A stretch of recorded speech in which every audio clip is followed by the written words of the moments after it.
The family's upstairs, they're on their way.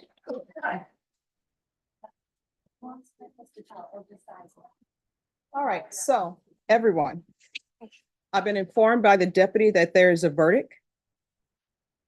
Again, there is not to be any outbursts in this courtroom. Does everyone understand?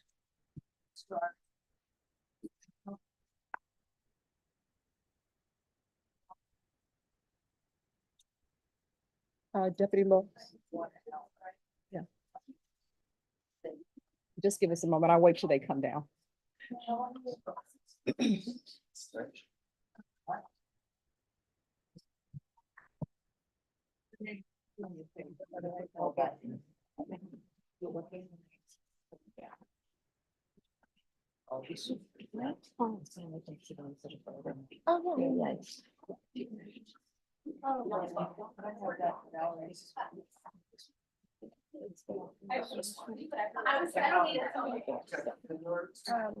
I don't care about that. All right, in state defense, depending on what the verdict is, I'm assuming y'all are ready to proceed with punishment if there is a second phase? Yes, Your Honor. All right. And do you anticipate witnesses state Yes, Judge. Yes. and defense? Yes. All right, and is everyone has their witnesses present? Yes. Yeah, I need to. Brian is handling mitigation now. Okay. All right, we're ready, Deputy Laura. All right, for the jury.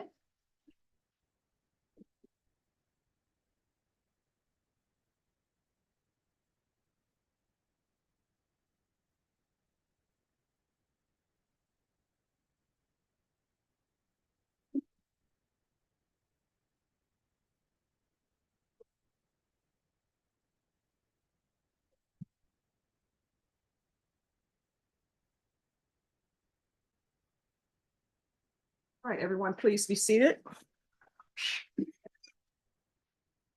Ladies and gentlemen, it's the court's understanding that you've reached a verdict in this case. Is that correct? Yes. And is that verdict unanimous? All right, the foreperson, if you would hand the verdict form to Deputy Laura, please.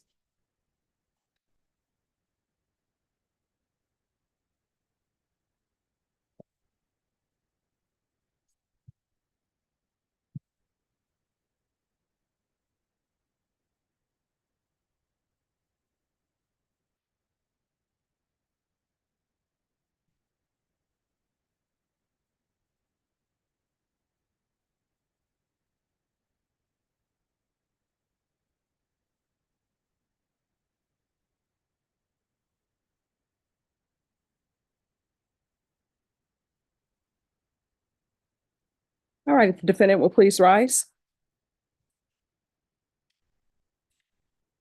It states, count one, we the jury find the defendant Jose Ruiz guilty of the offense of injury to a child as charged in count one of the indictment. Count two reads, we the jury find the defendant Jose Ruiz guilty of the offense of aggravated assault with a deadly weapon as charged in count two of the indictment. Count three reads, we the jury find the defendant Jose Ruiz guilty of the offense of injury to a child as charged in count three of the indictment. Count four reads, we the jury find the defendant Jose Ruiz guilty of the offense of injury to a child as charged in count four of the indictment. Count five reads, we the jury find the defendant Jose Ruiz guilty of the offense of injury to a child as charged in count five of the indictment. Count six reads, we the jury find the defendant Jose Ruiz guilty of the offense of injury to a child as charged in count six of the indictment. Count seven reads, we the jury find the defendant Jose Ruiz guilty of the offense of injury to a child as charged in count seven of the indictment. Count eight reads, we the jury find the defendant Jose Ruiz guilty of the offense of injury to a child as charged in count eight of the indictment. You may be seated. Would anyone wish to have the juror hold? No, Your Honor. Right. All right, we're now starting with the second phase of the trial. State, do you have any opening statements? I'll give a brief opening. Your Honor. All right, you may proceed. Thank you for your verdict.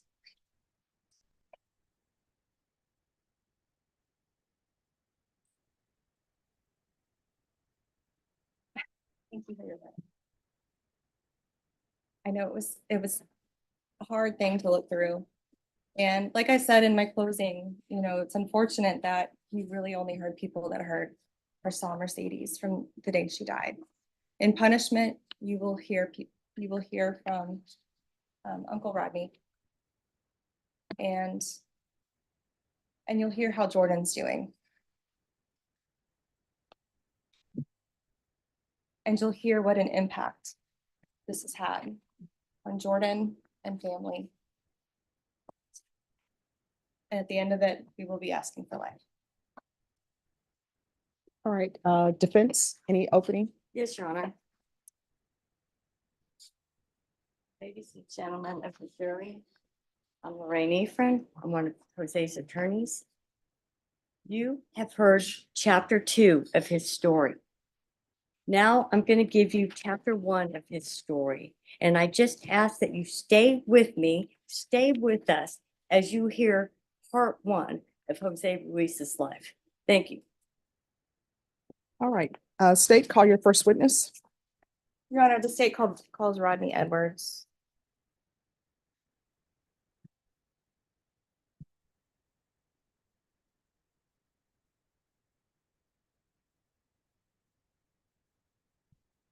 All right, if you raise your right hand, do you solemnly swear and affirm the testimony you give will be the truth and nothing but the truth, so help you God? Yes, sir.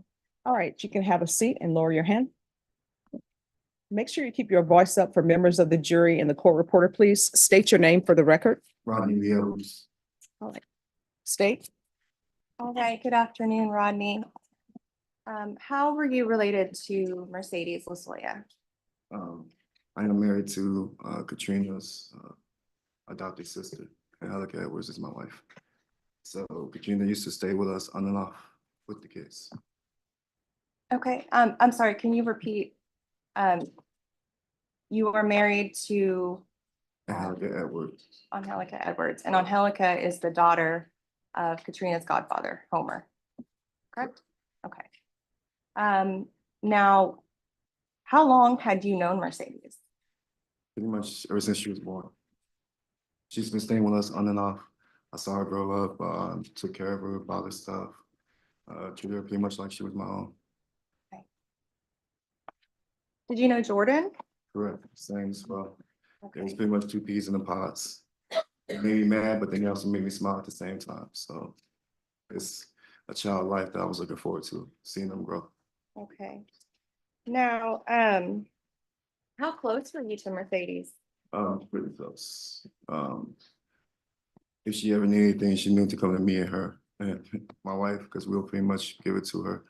So, like I said, she's like real close, pretty much like one of my daughters. I'll give her anything, try to bend over backwards to make her happy, make her smile. I hate to see her sad.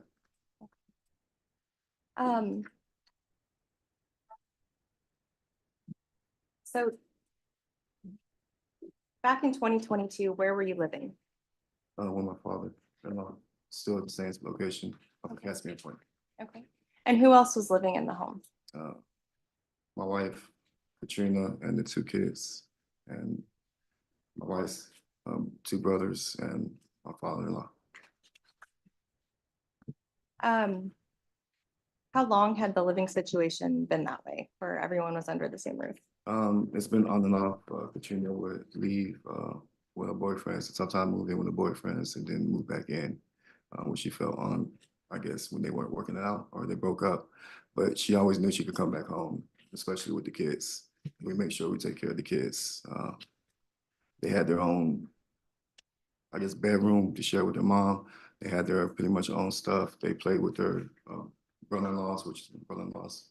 So, I mean, it was just basically a family life. You know, we went out on weekends, go out to flea market, stuff like that, because they love going to flea market with little kids and stuff like that. Get my pizza, just having a fun time, family time. Okay. What other children were in the household? There's only Katrina, Mercedes, and the only two children was, I guess you could say, her brothers. They're like the 10, 8 and 10 now.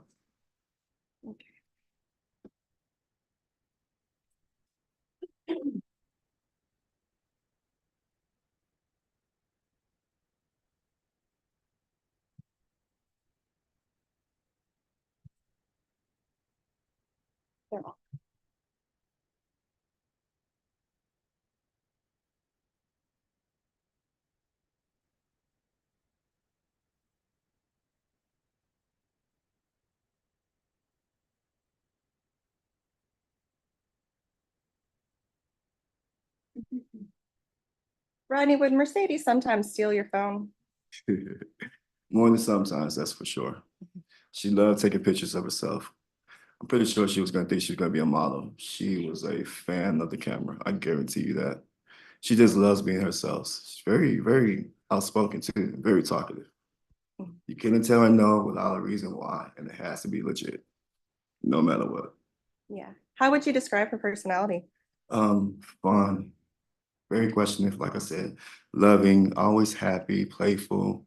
Um, she wants to know more than she's supposed to as a kid, put it like that. And I kept on telling her, be a kid.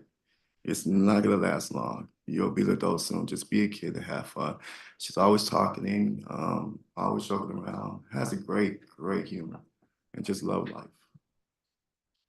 Did Katrina ever mention giving up her rights to Mercedes? A couple of times to my wife.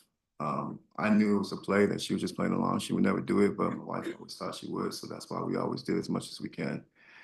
Pretty much for Katrina as well, because if we help Katrina, we're helping out the kids as well. So, yes, And so did you and your wife want to adopt Mercedes? 100%. My wife wanted to. I don't know, but I don't think my wife could get pregnant. I've been trying. So, that was the next best thing. I mean, she loved us. We loved her. We gave her anything. She's pretty much our second kid anyways. So, Between Jordan and Mercedes, were you closer to one of them than the other? Mercedes. Jordan's much more closer to her mom. Mercedes, she's I guess you would say quote unquote rebel. I wouldn't say rebel. She's, like I said, very questionable. You have to give her a point to reason why it makes sense to her. Otherwise, she's not gonna understand it and not gonna follow it. That's the way she was. But that's what a kid was. Her mind was still growing, developing. She was a kid. She wanted to know everything and wanted to know why. May I approach the witness? Yes.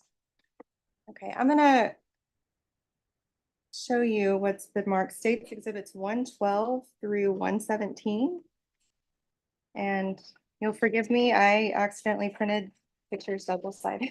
Okay. But I'll. Yeah. Yeah. We don't have to stretch.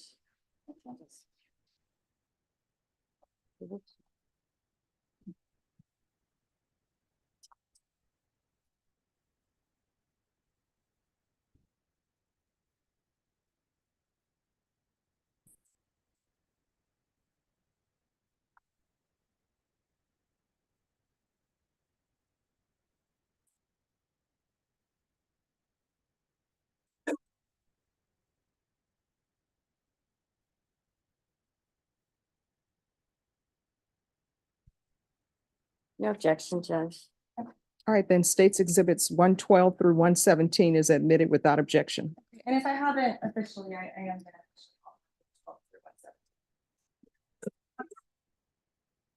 What are those? These are pictures of Mercedes. Now, let's see. 112 and 113. Did you take those pictures? I took this one. I think somebody else took this one. Okay. Now 116 through 114 through 117. Oh, she was the photo. She was the camera lady. She took pictures of me and her. I did take a picture of this one. 115, I think my wife took a picture of this one. I did take a picture of this And one. who's in the picture with her in 115? Her sister, Jordan, they're just sitting on the bench, smiling, loving life, And letting the wind blow through their hairs. I see she's got a hand. Oh, hands on the hips, like I said, she is. I'm sorry. In States Exhibit 115, how are her hands positioned? Her hands are positioned on her hips, like she's ready to tell somebody, you can't tell her nothing. States Exhibit 116, who's in that picture? It is three. It is herself, her sister, and my brother-in-law, the youngest one. Jeremiah. That's his name. He's sticking out his tongue and they're both smiling in the camera. And 117. And Good once picture. everything, she took it over. So Just make sure you cannot talk over to each other. Okay, so that's okay. 117, she took a picture of herself sticking her tongue out with a laugh. Your may I publish? Yes.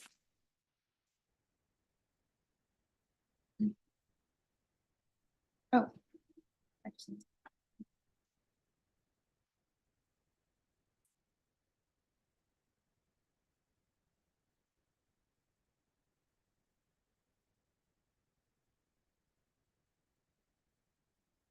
Is that how you remember her when she was 5 years old? Very, very much, yes.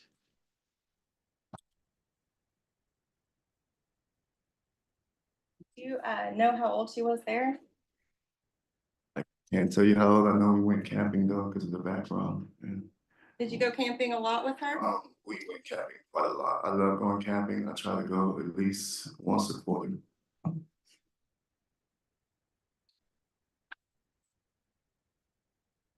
This photo, where was this taken? This was at the zoo. Oh wait, yeah, I believe it's at the zoo. Correct, at San Antonio Zoo. Okay. And then This who took this photo? Mercedes took that photo of me and she made sure to take a picture. She said, look, we're gonna take a picture. And I turned around, she took the picture.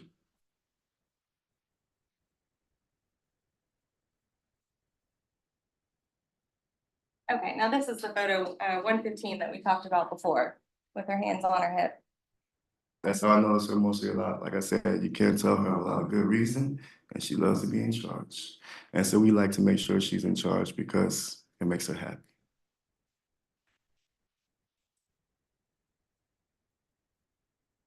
And 116, you testified this is her brother-in-law? Correct. Well, my brother-in-law, but yes, correct. And that was when they went camping. And so is that Jordan? That is correct. Mercedes. And then last but not least, this is 117. Like I said, she did that a lot. There's about 50 plus photos of her holding my phone, taking pictures like this. She really loved the camera. And then whose puppy is that? That is my dog. Her name is Indica. That's when she was a baby. She's 5 years old now. The Mercedes like dogs. We love dogs. Rodney, when did you find out that Mercedes passed? I think it was 2 or 3 days after it happened. I'm not for sure. We got told by her ex-boyfriend who came to the door because he was We real got them nice. two here, same. All right, that'll be sustained. Oh, you can't answer. All right, ask your next question. Who told you that Mercedes had passed? I don't know his name, but it's Katrina's ex before subject at hand. It was the boyfriend before Jose. Correct. Had you ever met Jose Ruiz? Personally, not really. I have met him though, but not met. Only reason I met him, he was once was in the car. Object to non-responsive. All right, that'll be sustained. Okay. Did you know that Mercedes had gone to live with Jose Ruiz in his apartment? Yes, Did you have any concerns? yes. I always Object have to relevance. concerns. What is the relevancy of this? It goes to the increasing, I guess, volatility and emotional state of Mercedes leading up to when they moved into Jose's. All right, then that's the question that needs to be asked. Your objection is sustained. Okay.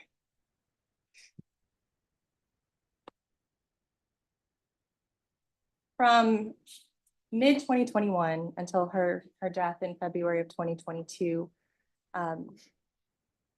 did Mercedes, well, Katrina, Mercedes, and Jordan, did they often go and stay with Jose Ruiz? Yes, on and off. And was there a time when you felt that Mercedes did not like going to Jose Ruiz's apartment?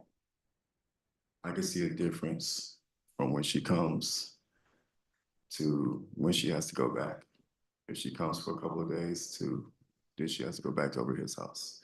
You can just tell by the emotions in the face. Okay, can you elaborate on that a little bit?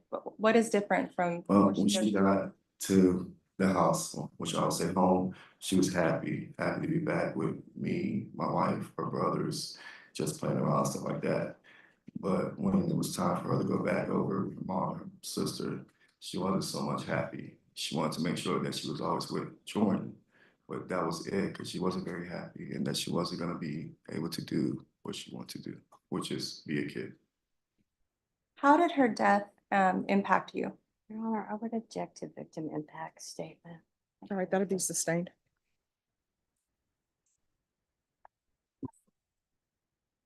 All right, I have no questions, Your Honor. all right, I have no questions, sir. all right, you may step down. Thank you. Call your next witness. State calls Lupe Marie.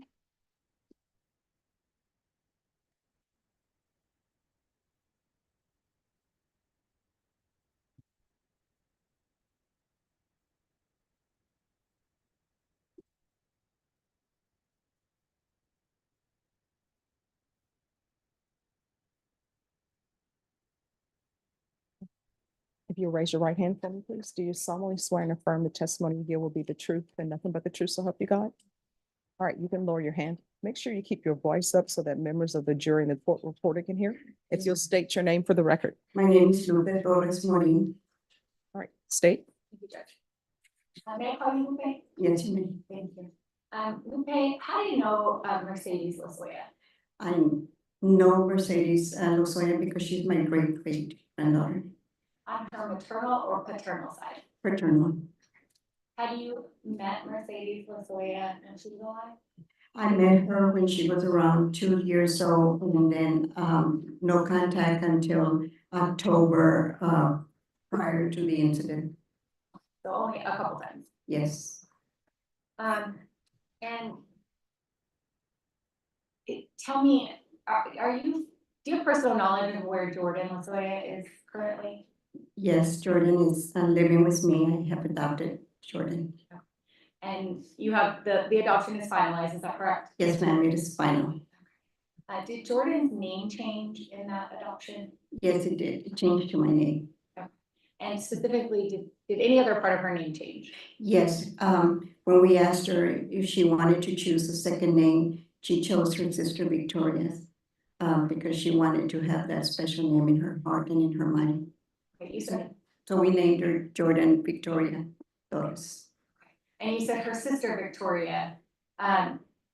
Did she have another sister? No, Mercedes' name, I believe, was Mercedes Victoria Lozoya, so she wanted to keep the Victoria. Okay. Yes. She also calls her teddy bear. Your Honor, object to non-responsive. All right, sustained. Good. How has this affected Jordan losing her sister? Very much. At first, when she came to the house, she would cry a lot. She would mention that she missed her sissy.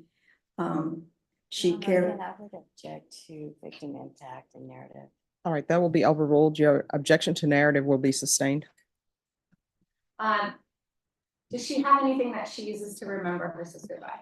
Yes, she has a little teddy bear that she carries with her and will not sleep without that. She calls her bear Susie. Has Jordan had any negative impacts from losing her sister Mercedes? Yes. A lot of negative impact, a lot of fears, not trusting to be around men by herself. She couldn't sleep by herself for a long period of time. She did not want to go into the bathroom by herself, not want to shower by herself. Your Honor, I object to relevance and non-responsive and narrative. All right, that'll be overruled. Were there any other negative impacts, Jordan, that affected Jordan? There's a lot of things that have impacted Jordan.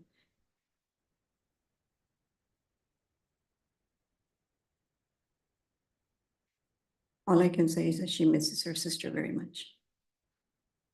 What is Jordan's favorite color? Her favorite color was, I believe it was blue, but she chose to be purple now because it was her sister's favorite color.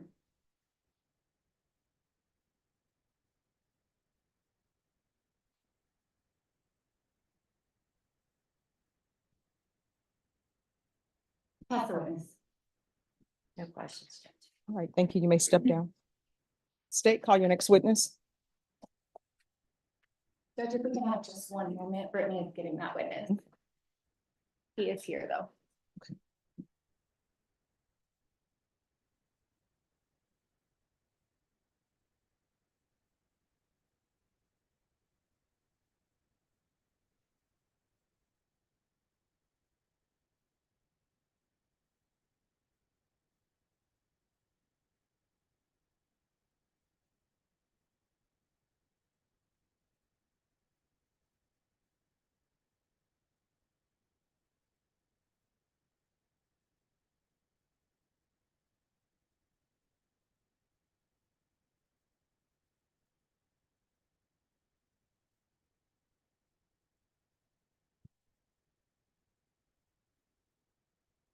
All right, you're still under oath.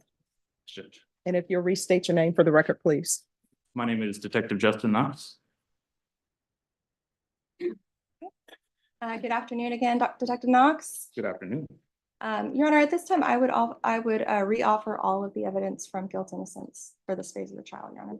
Your Honor, and again, re-urging prior objections and asking that the objections previously made be considered running objections here. All right, that is noted for the record. I object and I'm being overruled. right now. Yes, Your Honor, may I approach? yes.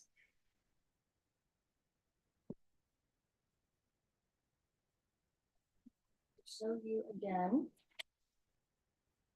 States Exhibit 92. Oh.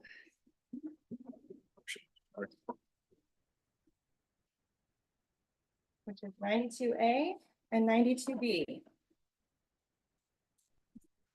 These were what we previously were going through, guilt innocence. Now, there were a number of items that we did not get to in previously, correct? Correct.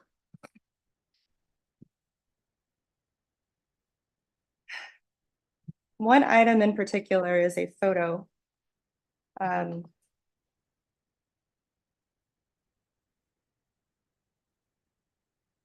If you refer to the photos that were taken on January 31st, 2022.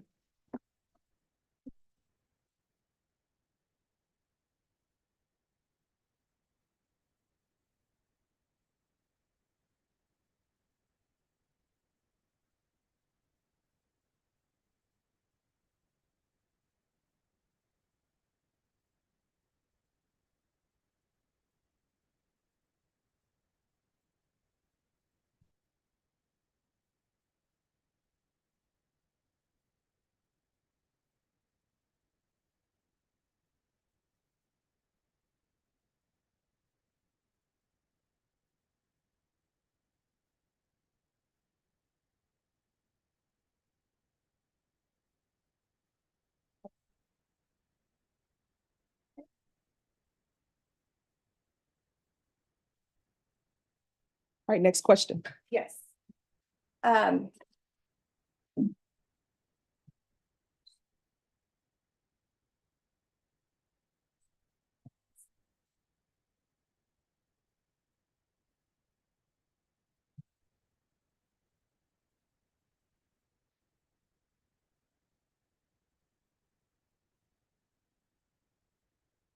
Okay, there you got it.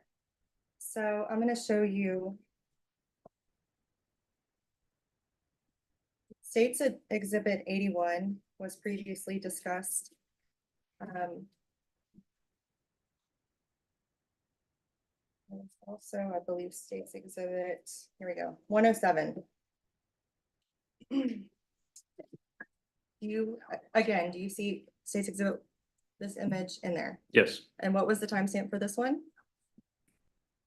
January 31st, 2022 at 7:28 a.m.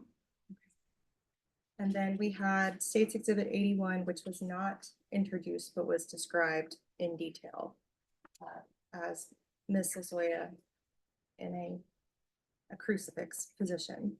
What was the timestamp for that one? That is January 31st, 2022 at 7:27 a.m. Was there another photo taken directly after that one? Yes, on 1/31/2022 at 7:29 a.m. So the one right before it, States Exhibit 81, what was the timestamp for that one? Sorry, It's 1/31/2022 at 7:27 a.m. 7:27 a.m. And then this new picture that we're discussing, It's at 7:29 a.m. so 2 minutes later. Yes.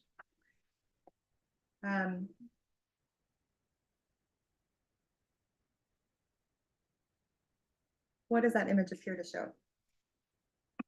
It's a close-up of a naked female showing her vagina.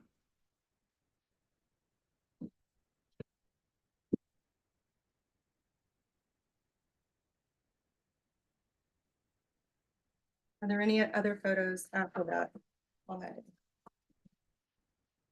Without looking at all the photos, I couldn't tell you. Okay, but there's nothing in the immediate lineup. No. Not here.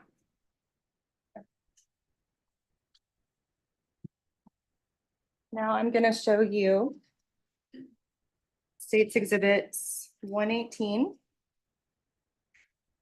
and 119. Now you had a chance to review the full download of this stuff. Yes. States 118 and 119. Are these pictures consistent with the pictures in his phone? Yes. Your Honor, I would offer States Exhibit 118 and 119. Counsel, you can move around to see the images.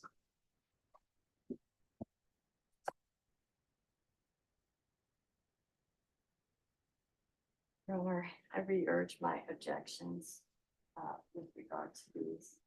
calls.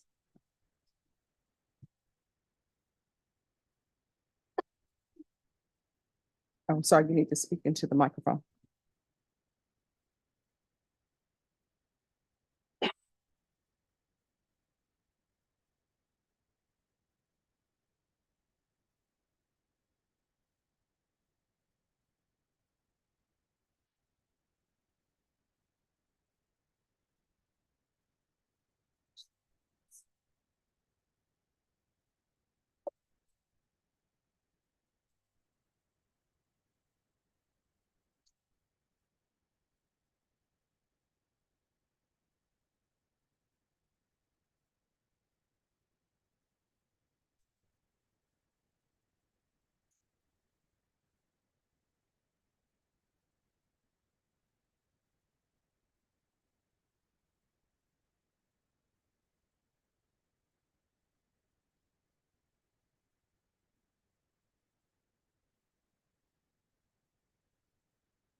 Okay, I'll pass the witness. I have no questions, Your Honor.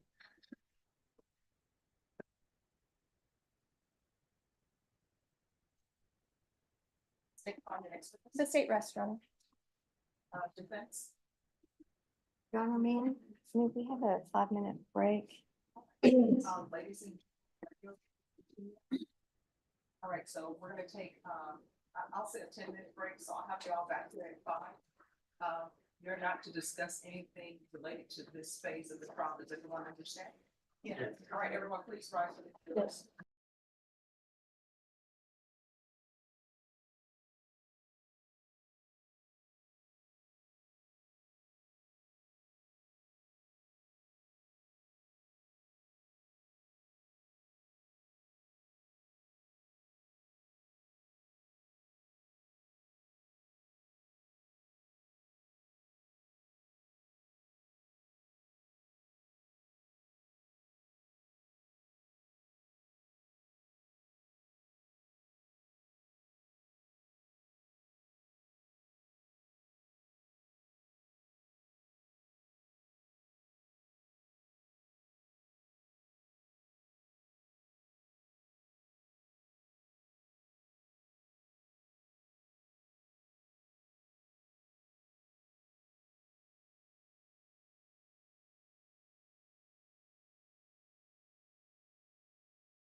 Your Honor, defense calls Irene Ruiz.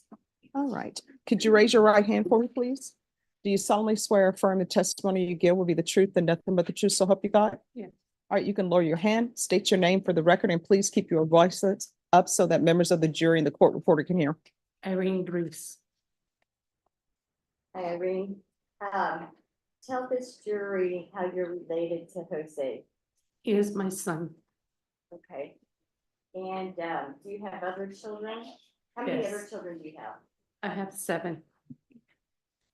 Okay, you know that he's just been convicted on all 8 counts, correct? Yes. Okay.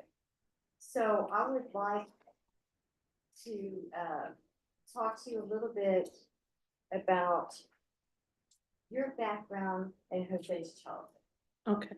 Okay.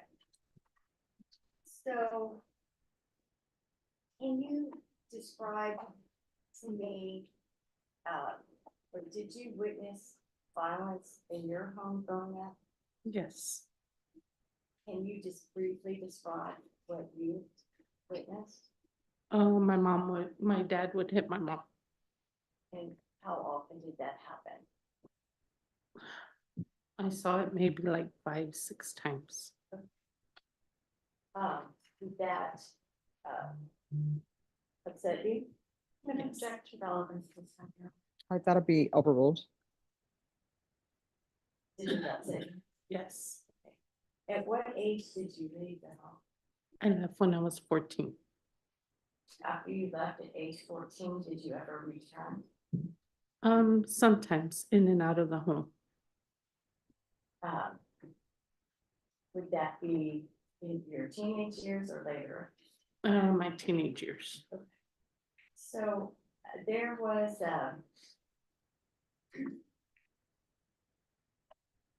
may I approach? Your Honor? Yes. I'm gonna put up a family tree just to help talk about.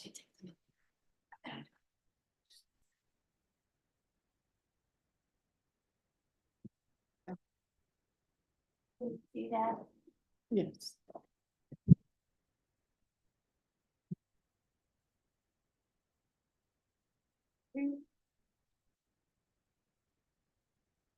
Who are Estella and Alvarado Ruiz? My parents. And who is Senator Ray? Jose's father.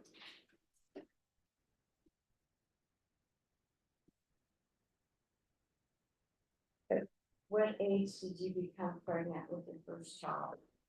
17. With your first child? Yes. And how many children did you have with Senator? 3. Okay, and can you tell us their names and ages real quick? It's Samantha, Zenaida, and Jose. And did you raise Samantha, Zenaida, and Jose? Yes. And where is his father? Where is Senator? He's in prison. Do you know what he's in prison for? Not really, no. Do you know how long he's in prison for? No.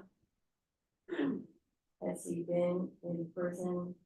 Did he go into prison before or after Jose was born? Before. And has he remained in prison throughout Jose's life? Yes. And how old is Jose? Let me think. They 27, 28, gonna be 28. So throughout Jose's life, has Senator Ray remained in prison the entire time? Yes. And what was your life like with Senator?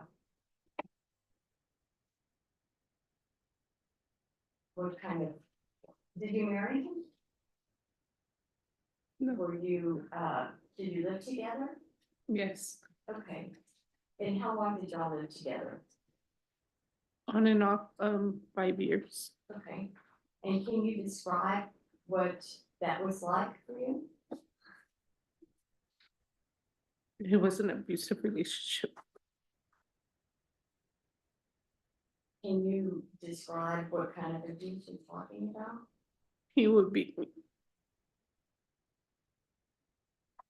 Did that include during times when you were pregnant? Yes.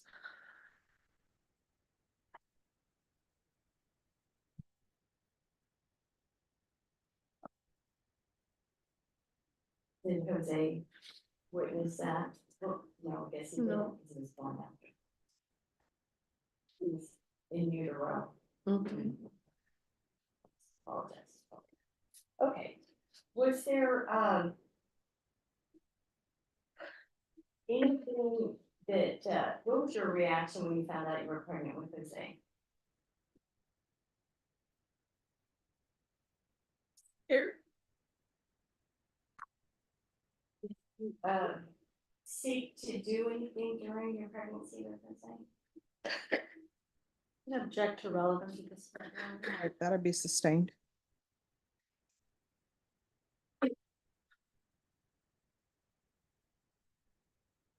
Why were you scared? Because I already had 2 children and I was by myself. And what kind of work were you doing? I didn't work. So you had concern about how you were going to support a third child. Yes. Did that cause you to consider alternatives? You object to relevance. Sustained. How was Jose a normal pregnancy? Yes.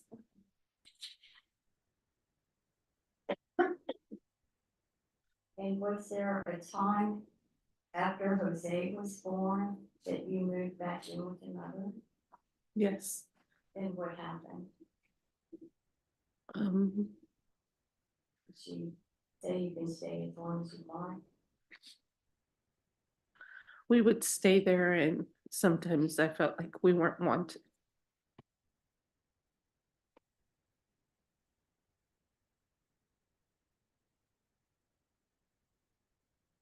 What happened when the last time you moved out with your mom? What did you do? How old were you? When I moved out of my mom's house, or Yeah, for the last time. for the last time, I was 19. I had my own place, but I would still go back and forth. And again, 3 children. Correct. Did there come a time when you became involved in another relationship? Yes. And who was that relationship with? Ruben, And what's Ruben's last name? Medina. Okay, so on our chart here, we have Irene Ruiz and Zenedo Ray to the left. Now we have Ruben Medina to the right. Correct? Yep. How long were you with Ruben? About 15 years. How many children did you have with Ruben Medina? 4. Can you just tell us their names and ages? As best you can. Ruben, Olivia, Hannah, and Rocco.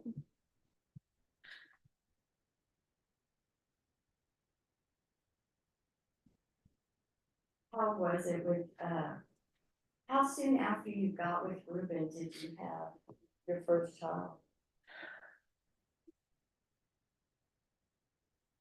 It was like a year, maybe. So approximately, you were approximately age 20. Mhm. So at age 20, you had 4 children. Correct. And what was life like with Ruben at the beginning? At the beginning, everything was good. And to be clear, did your Jose, Zenaida, And Samantha also lived there with you? Yes. And so was there some change that changed the environment of your relationship in your home? No. Some change with Ruben? I don't believe there was a change. I was always working. Okay. Was there a time when you were together that he was injured at work, or did that happen before you were together? No, it was when we were together. Okay. So not long after you got together, he became injured at work? No, it was like a couple of years later that he got injured. Okay. And how many children did you have at that time? When I first moved in, it was my 3 kids, and a year later, I was pregnant with Ruben. So it was a total of 4. Okay. And then how far apart are Rocco, Olivia, and Hannah? Are they pretty close in ages? A year. They're each a year apart. Yes. So was there a change in Ruben once he became injured? Yes. Can you describe that? He wouldn't want to do anything. He was very abusive towards kids. And he started abusing me verbally at first. So after his injury, did he ever become employed again after that? During the time y'all were together? He was employed one time For how long? for, I think, a week. So, and what kind of work did you do? I worked at McDonald's first, and then after that, I did taxes. Okay, now during this time period, the 15 years that you were with Ruben, senior, what's the most hourly rate of pay that you were paid, that if you remember? No object to relevance, Your Honor. All right, that'll be sustained. Can you describe the circumstances of your home? Were you the sole provider? Yes, we were poor. And did that sometimes result in hunger in the home? Sometimes.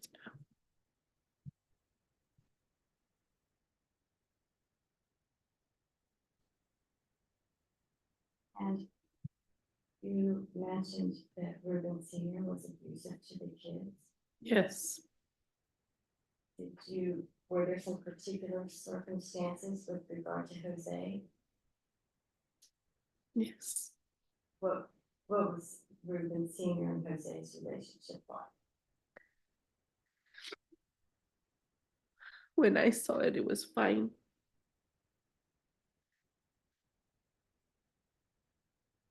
I saw it was fine. Well, was there a time when Jose was hospitalized as a toddler? Yeah, And how long was he in the hospital for? about 2 to 3 months. Were his injuries internal injuries? Yes, Did Ruben give you some explanation for how that happened? he told me that he had, Objection to hearsay. All right, that'll be sustained. Did Ruben give you an explanation at the time as to how that happened? Yes. he or no? fell off the bed. Okay. Just yes or no. Did you later discover that there was actually something else that caused those injuries by Ruben? Correct. And what was the the severity of his injuries, were they life threatening? Yes.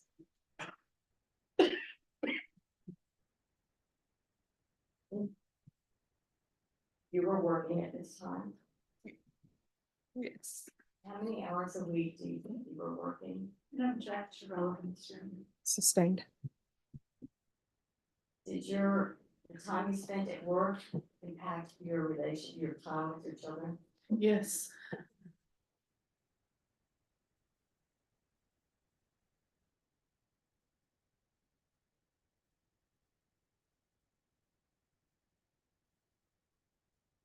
Did Jose ever have any head injuries that you recall? Yes, he fell off a bike and he hit his head. Did that result in a concussion? Correct. And did it require him to go to the hospital? Yes. And that was at age 12. Yes. And how many times did you observe Ruben? If you did, hit Jose in the head?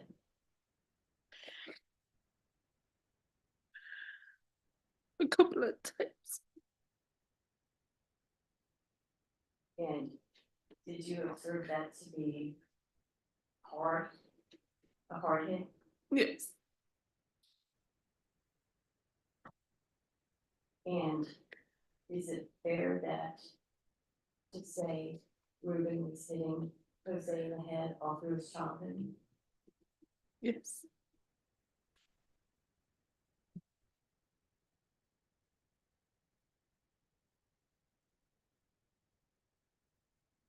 Did you move around a lot? Yes, we did.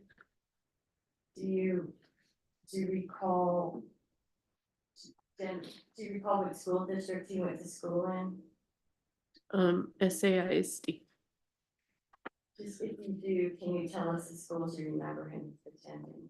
No object to relevance. That'll be overruled. Do you remember an elementary school? Yes, it was Carroll. Do you remember a middle school? It was Martin Luther King and Davis. Okay, and then what about high school?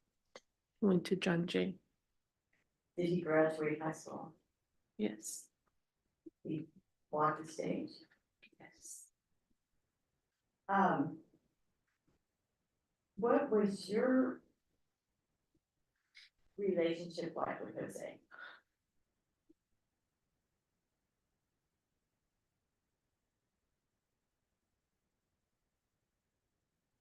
You're my rock.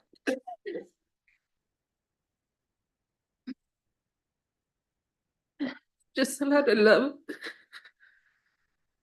A lot of hugging, caring. Always looking out for me.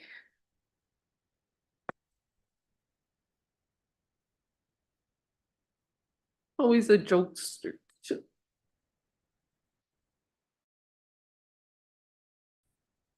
Interaction with his brothers and sisters?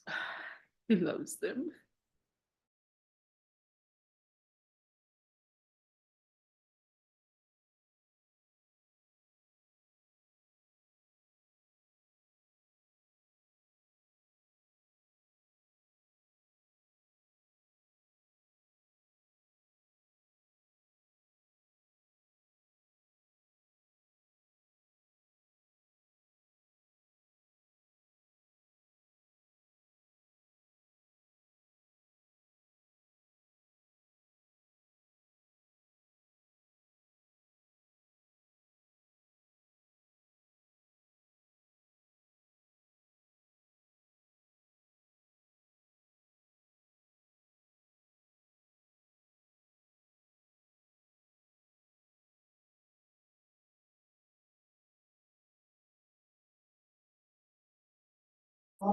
Yes. Do you remember if CPS responded? No object to relevance at this point. All right, could you repeat the question, please? Do you remember when CPS responded? Yes. All right, that'll be overruled.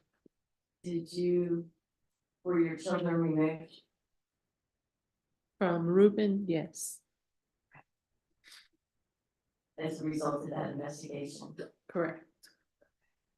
And did he, let Ruben later come back into the picture? Correct.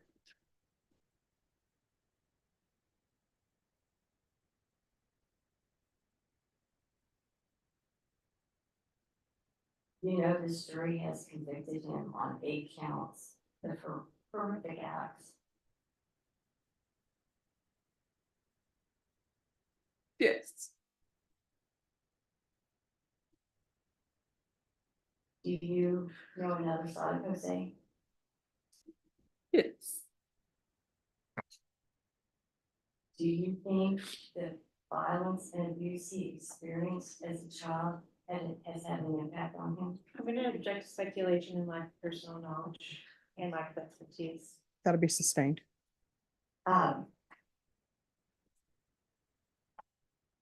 He witnessed and was a victim of a lot of abuse. Correct. And did Ruben have particular feelings towards Jose? I don't think he cared for it.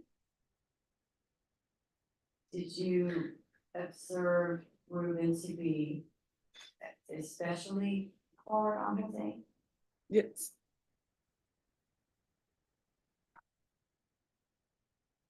As a witness. State.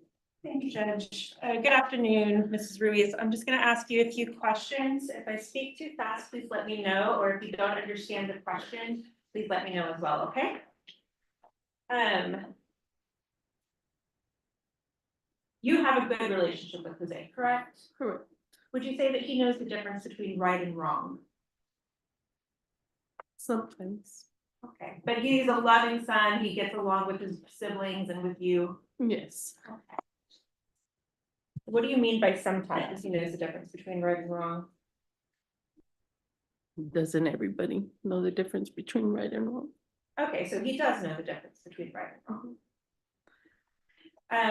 You said, hang on a second, you said that you were a victim of violence yourself, correct? Yes. Did you beat your children? No. It was discipline, but not beating. What did you see Ruben do to Jose specifically? Hit him with the cane on his head. What else?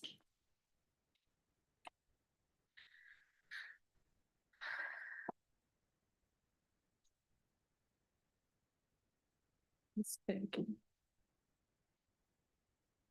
These were life, and he did have life-threatening injuries at some point, correct?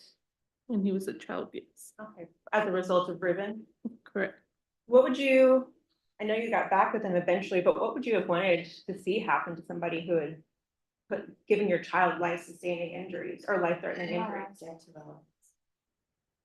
No, that'd be overruled. I thought it can change him the same way my son thought he can change Katrina. Was Jose ever violent with his siblings? No.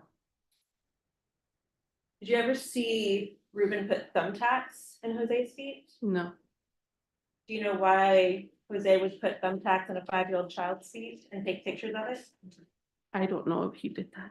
Okay, it has been, he's been convicted of it, ma'am, and there was evidence that on his phone. Everybody has their own opinion, ma'am. Okay. Did Ruben ever put urine in Jose's mouth? No. Did That I Ruben know. ever smear dog feces on his face? I don't know. Did he ever make him kneel in a corner, bound to a pole with his arms tied to it? That I don't know. He would make him kneel. Did he ever make him kneel in rice? I believe so.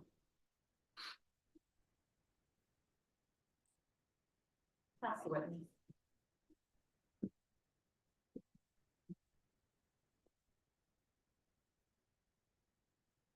As a witness, son, Your Honor. All right, you may step down. Thank you. Defense, call your next witness. Your Honor, defense calls Samantha Ray.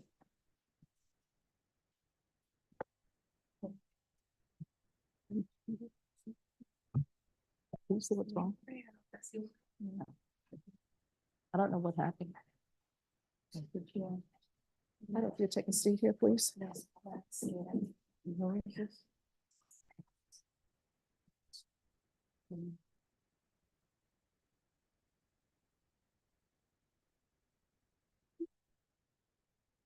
All right. If you'll take a seat here for me, please. Can you raise your right hand? Do you solemnly swear and affirm the testimony you give will be the truth and nothing but the truth, so help you God? All right, you can lower your hand. Make sure you keep your voice up so members of the jury and the court reporter can hear. If you'll state your name for the record. Samantha, Defense. Thank you, Your Honor. Hi Samantha, how old are you? I'm 30. Okay, and what is your relationship to Jose? He's my brother. Obviously, your younger brother. Yes. Okay, and we had a family tree up earlier. You have two full siblings, Jose and Sineda, correct? Yes.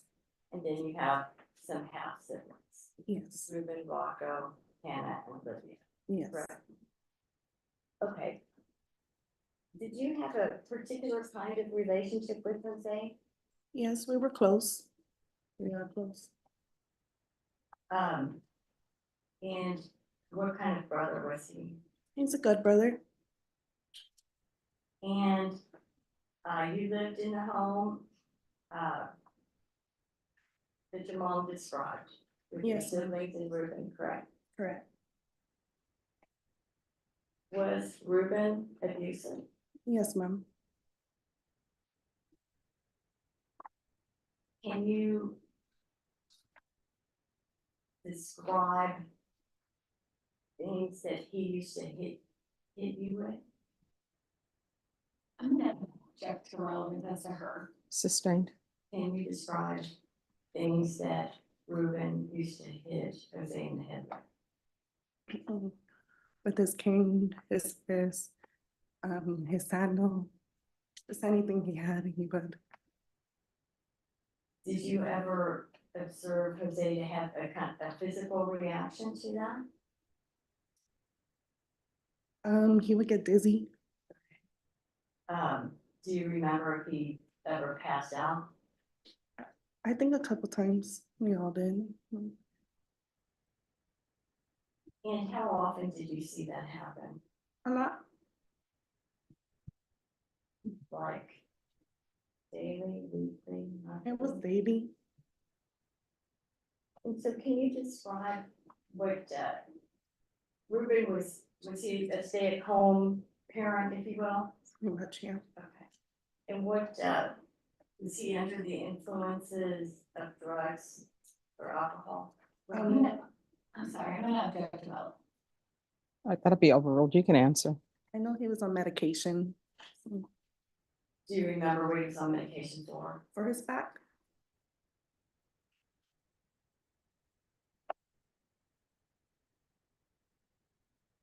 Did you see, bruises on his leg? Yes. Did Ruben have a particular thing he did with your hair, with Jose's hair? With mine or my brother's? Well, let's talk about Jose's. Not my brother, no. Do you remember him shaving their heads forcefully? Yeah, that I do. And were there stairs in your home or in your apartment complex? Where were stairs? By the house? Okay. And did Ruben do anything with the stairs? Yes, he would push us down. And did Ruben act a particular way to Jose? Yes. In what way? He didn't like him. It was with all of us, but he would constantly, like I said, hit all of us. Well, did he, compared to what everyone else got, what did Jose get? We pretty much got all the same thing, but it was always towards my brother always got more of it. Yeah. Cause they got more. Yeah. And what kinds of discipline, if you will, that Ruben used on Jose?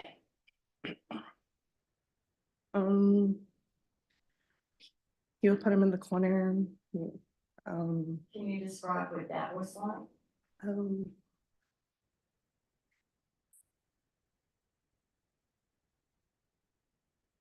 Um, he was sitting in the corner for hours. I don't know. In a chair? Or No, on our knees. And was there anything on the floor when he was in the corner on his knees? Not that I can remember. Or did he put pillows down to make it more comfortable? No, ma'am. Did he put things down to make it less comfortable? No, it was just the knees. And, what else would he have Jose do in the corner? Sometimes I had to carry things. He had to carry things. Like what? Like just heavy stuff, like like a like a weight, I think, if I can remember. And what would Ruben do if, say, for example, Jose tries to put something down? He sometimes wasn't there. He would just leave us in the corner and he would just go off back to sleep. So really when we got up, we got up, but if not, if we got caught, we'll get hit. He'll get hit. What about food? Did Ruben deprive you? Well, your mom, what hours did your mom work? Do you remember? She was at work like day and night. She was always at work. I don't remember the exact times, but it was just always work. Okay. So when your mom was at work, Ruben was the only person watching y'all. Yes. And did Ruben, what did Ruben do about food in the home? He would keep food from us. He would hide food if we got in trouble for it.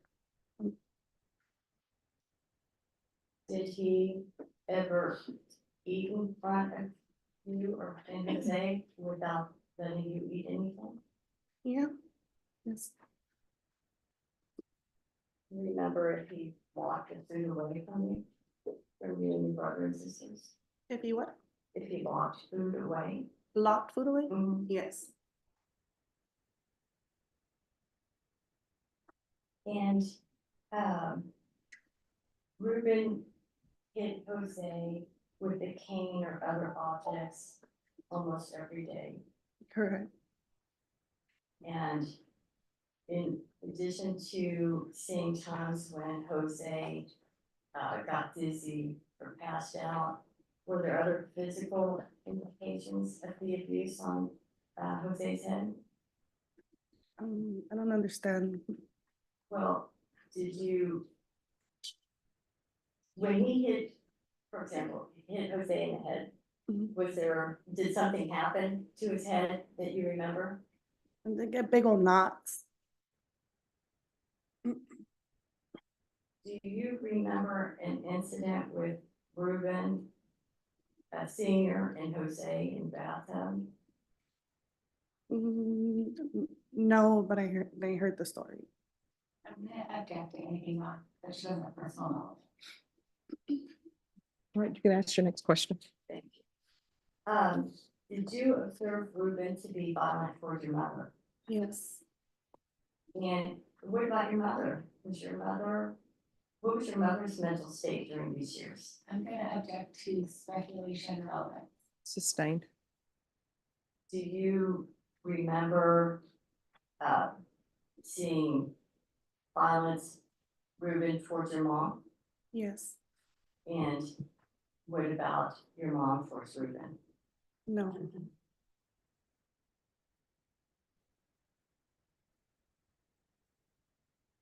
Would how bad would that violence between Ruben and your mom get? It was bad.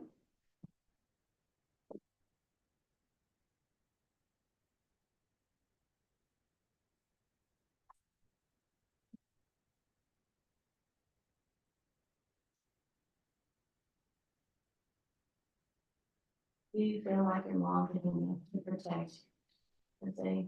I'm gonna object to relevant. Sustained. Was CPS ever called? on the Yes. family? Mhm. How many times did you recall CPS being called? I remember about 3 times. And do you remember what happened when CPS was involved? Like, did you stay in the home or were you moved from the home? We stayed in the home. On all three of those times. Yes. And your relationship with Jose, have y'all remained close? Yeah, we have our arguments like every sibling does, but yeah. Did you have particular feelings about his relationship with Katrina? Yes.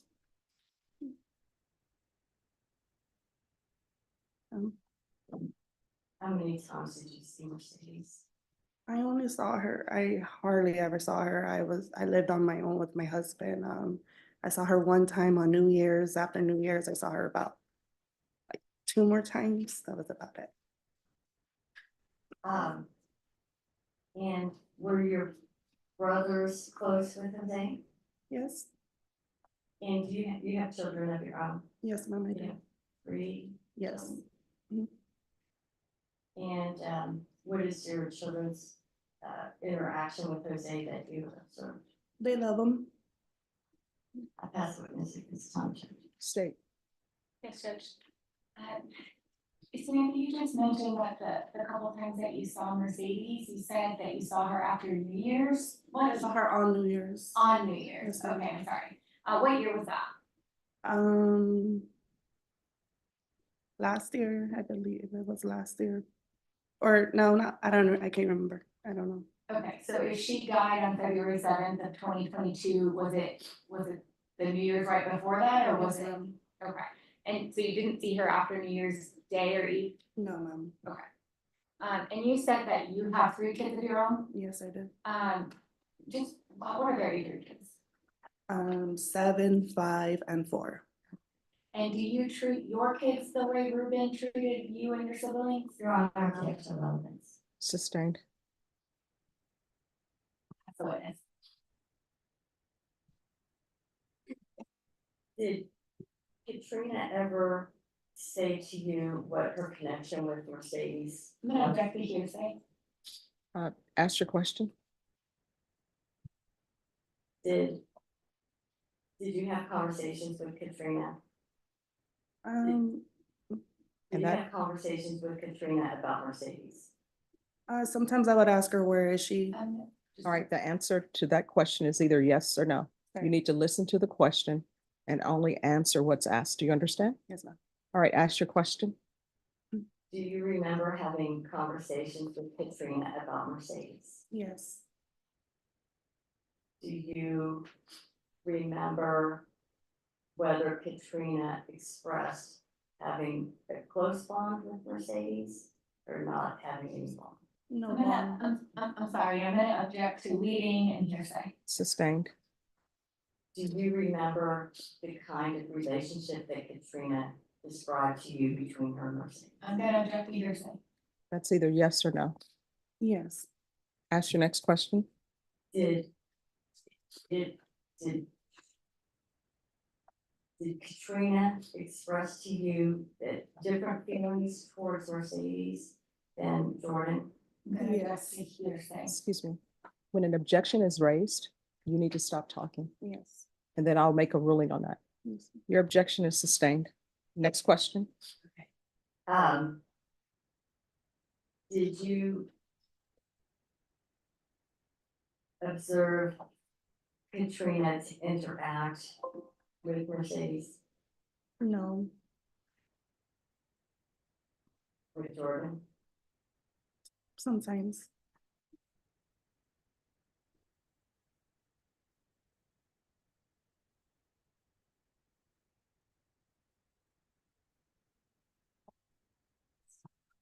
I have no further questions. All right, you may step down. Call your next witness.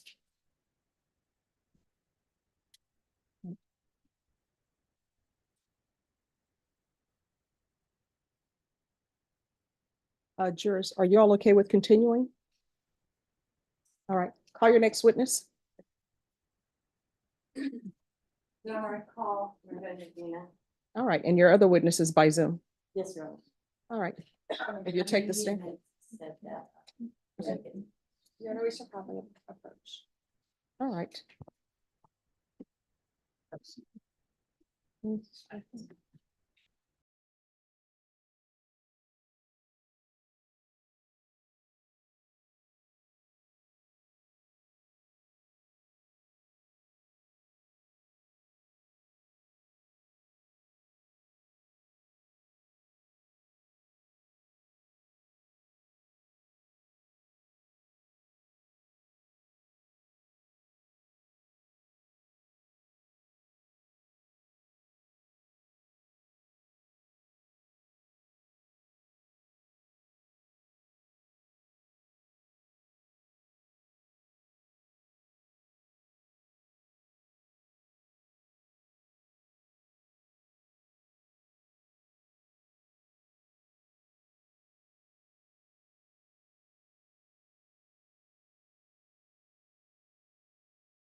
Mama, just for that one question. Okay. And then Dr. Fabian and then Attorney Tom right now for. Wow. Hey, Judge, Yes. can I approach on non-work related items? I'm not, just give me 1 second. Okay. Yes. All right. And there's the attorney who's coming. So I know that the front doors are locked now. Is there someone, an investigator or somebody who can meet the attorney downstairs? They should be here and they said maybe 10 to 15 minutes.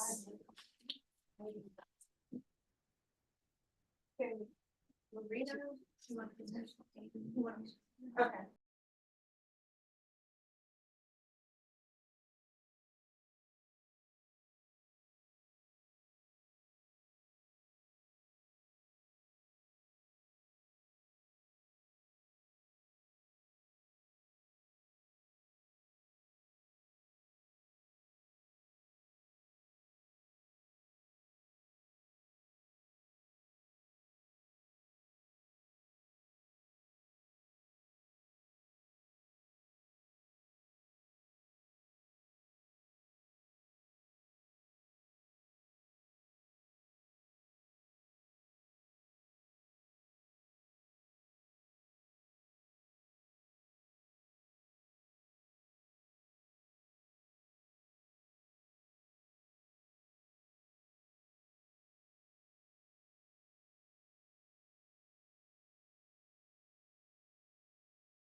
Topic, is it demonstrative, like, or does it deal specifically with this case? Let me kind of, no, it's not. Let me just, Email it. I can, Yeah. I can't download these Dr. questions and Fabian? you need to get this to me one way or another. Hello, Your Honor. I can't download those questions. Can you get it to send them back? Dr. Fabian? Hi, Judge Boyd. My understanding is there are some documents that maybe you're going to want to present for demonstrative purposes. Is that correct? I have a, that's real loud. I have a power. It's forward the PowerPoint to me. Okay. Yeah, And sure. then I will forward it to the parties involved.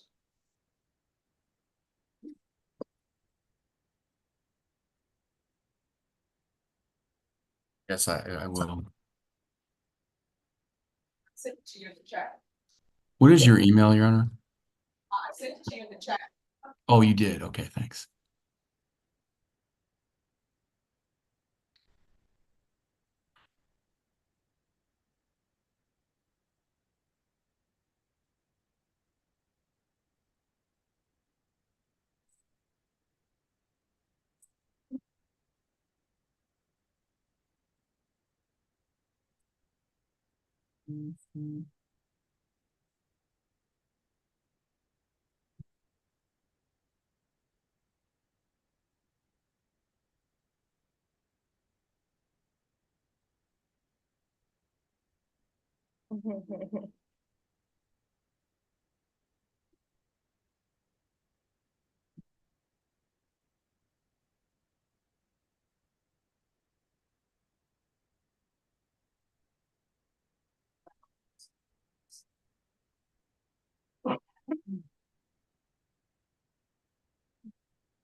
I'm not gonna read it, I'm just gonna forward it to you all, and then whatever you want to share, you can share.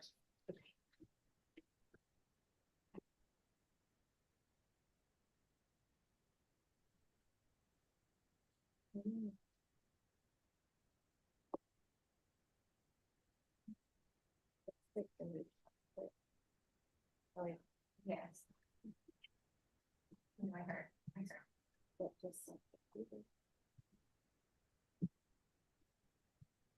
Oh. I'm not thinking.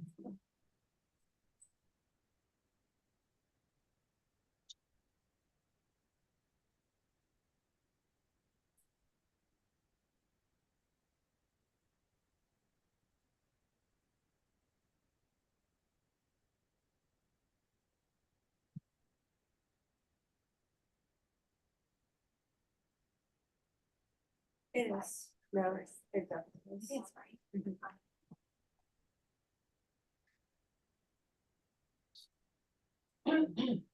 Dr. Fabian, have you emailed it? Yeah, I did.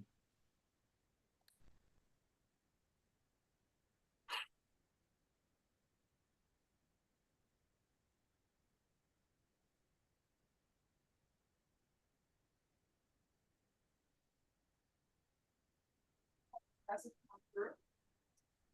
I'll recheck.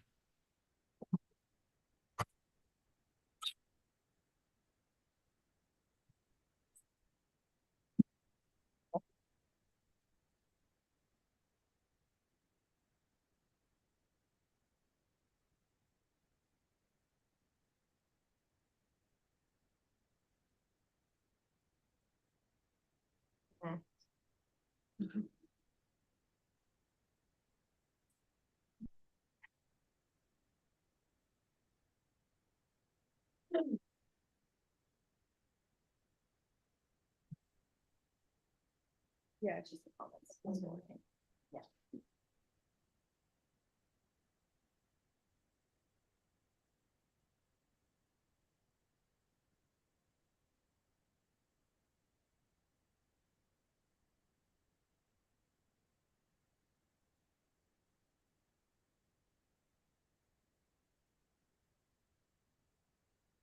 It said it's sent, Your Honor.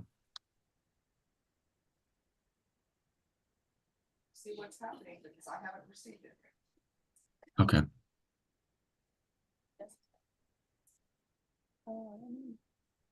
think it's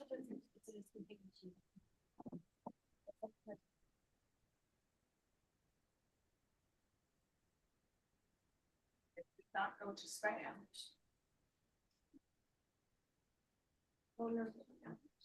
Wait a minute.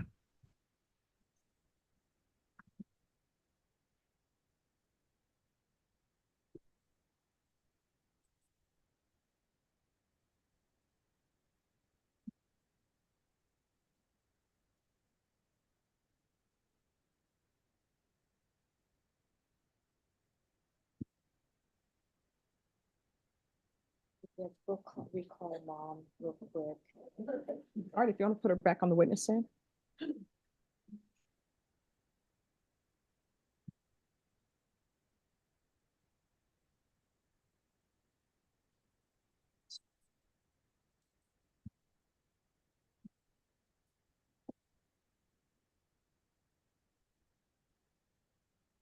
All right. If somebody can send Dr. Fabian someone else's email, because I have not received it. And Deputy Laura, if you could line the jurors up. Judge, can you look again real quick? I think you may have gotten it by now, no? Let me see. No. I haven't received it. And I've checked the spam as well as junk mail.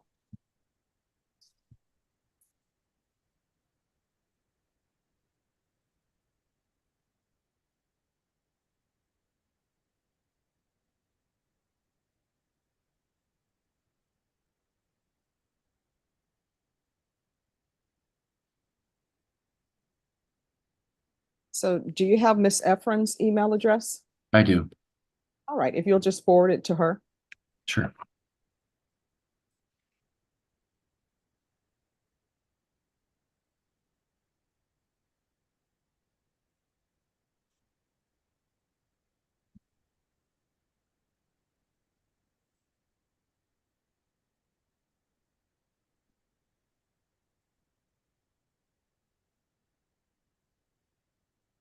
It just came through. Good.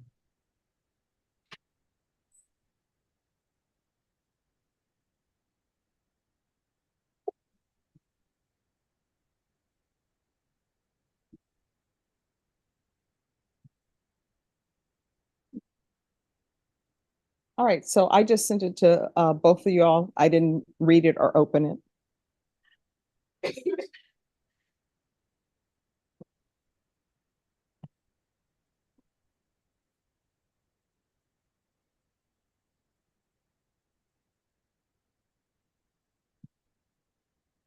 All right, so the jury.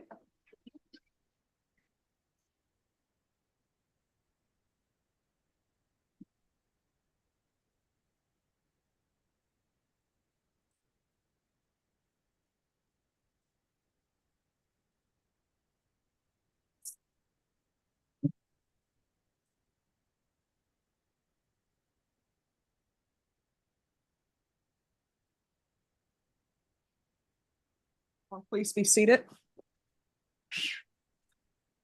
And defense, you wanted to recall a witness? Yes, I recall Irene Ruiz, Your Honor. All right, you're still under oath. Defense?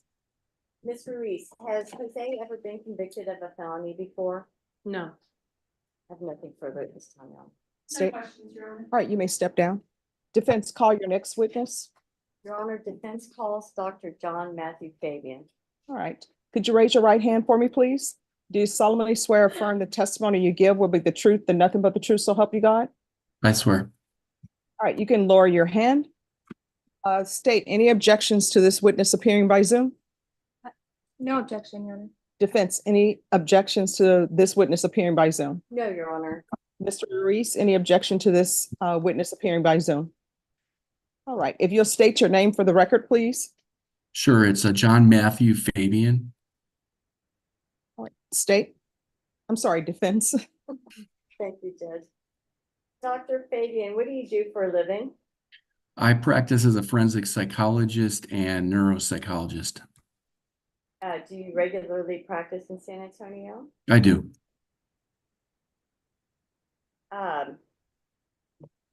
In your practice as a psychologist, can you be a little bit more specific about what you do and what your specialties are? Sure. So I was trained as a clinical psychologist to assess and treat psychiatric and mental disorders. And I have specialized training in forensic psychology, in which I assess folks and their mental health issues, psychiatric disorders, and then apply the assessments to legal questions for the courts. And then as a neuropsychologist, I evaluate individuals who may have neurological disorders in addition to psychiatric disorders. Okay, your specialties in psychology and neuropsychology are clinical and forensic. That's correct? That is correct. As a psychologist and a neuropsychologist, yes. Have you ever treated Jose Ruiz? I do occasionally, more when I was in training. It's more assessment though. But you're not, in this case, you're not a treating psychologist, correct? No, I'm not. And are there any further specialties within those fields that you described? No, I've worked with children, adolescents, and adults, typically for court systems, and it is usually within criminal courts. Also, I do a fair amount of civil litigation and then family law as well. And I work a lot with the FAA, so I evaluate pilots in air traffic control for psychological and neuropsychological examinations. What is your educational background?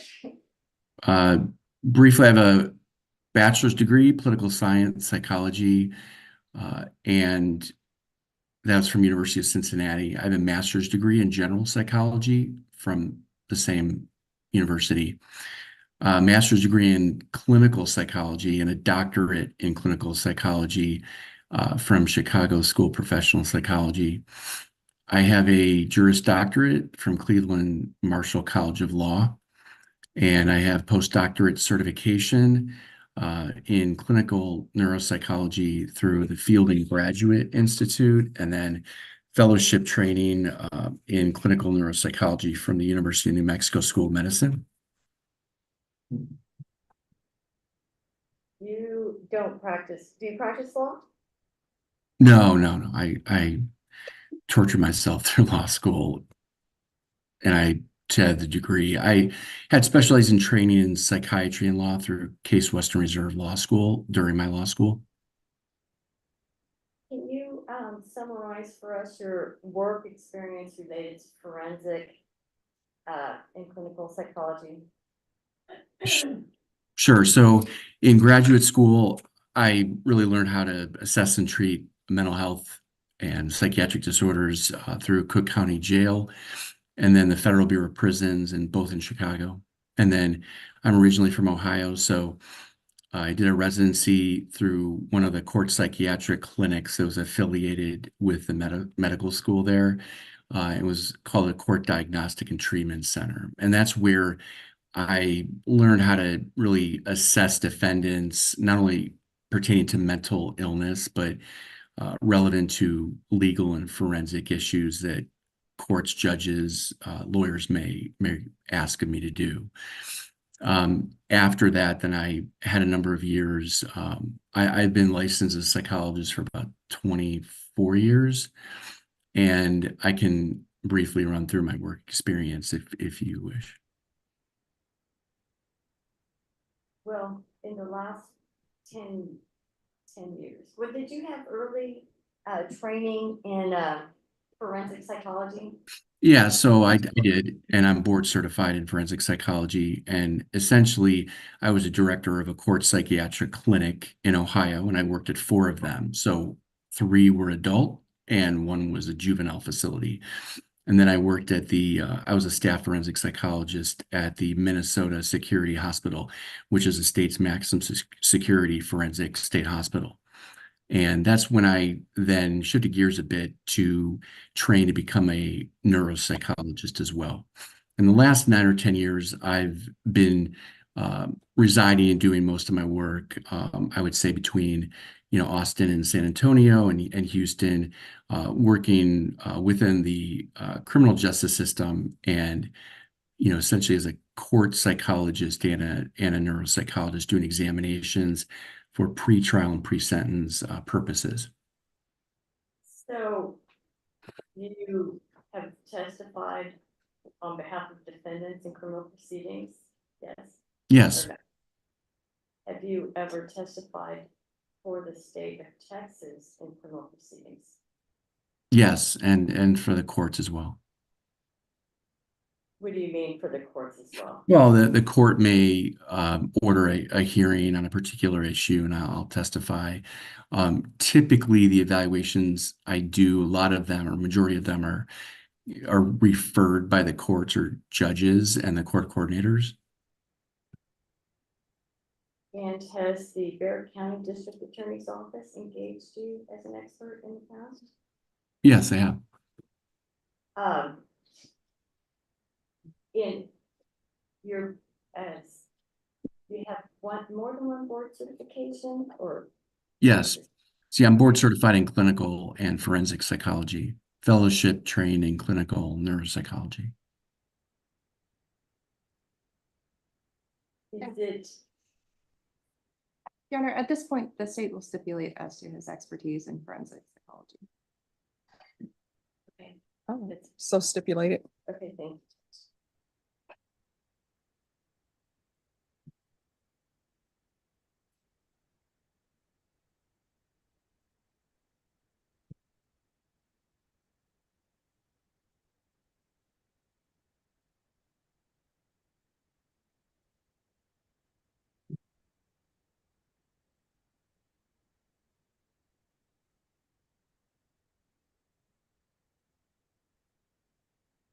Do you know this man sitting next to me?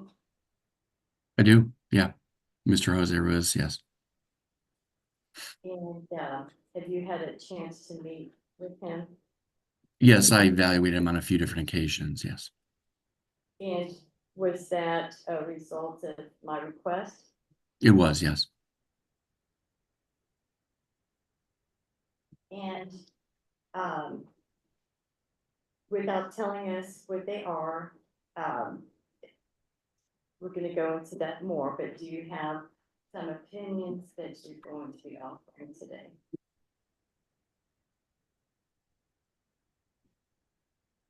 I'm sorry, did you say, do I have opinions in this case? Yeah.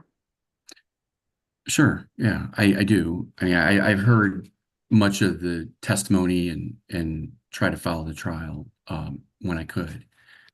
Were you able to listen to the testimony this afternoon from Mr. Ruiz's family members? Yes, that I was.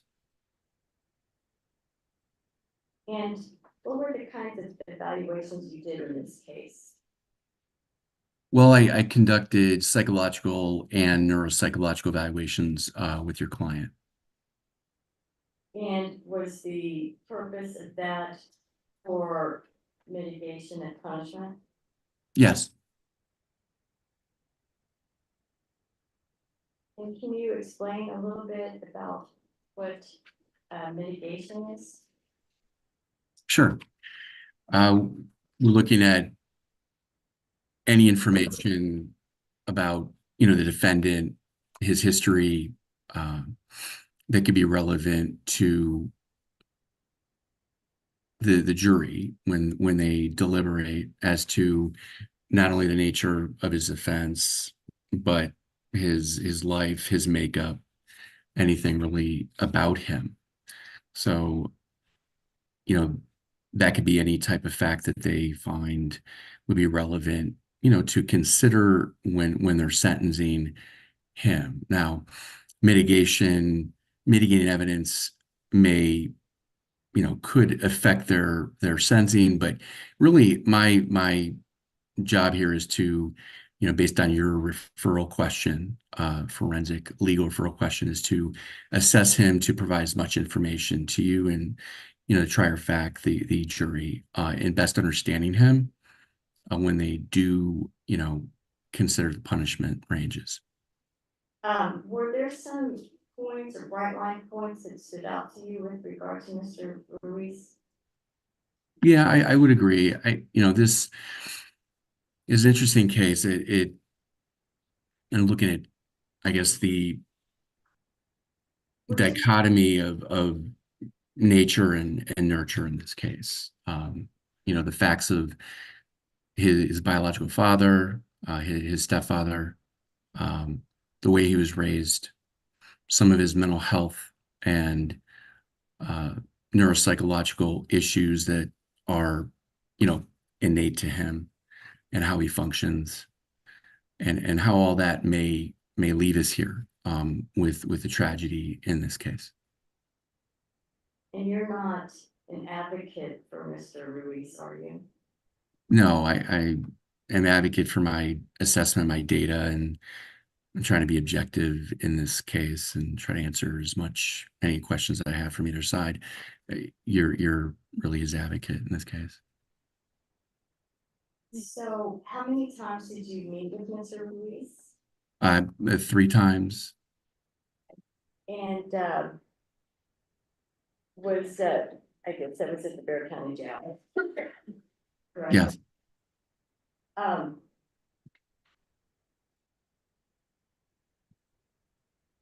And what did you?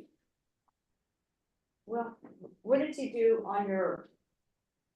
Okay, what kind of testing, just overall in your 3 visits? What kind of testing did you do on?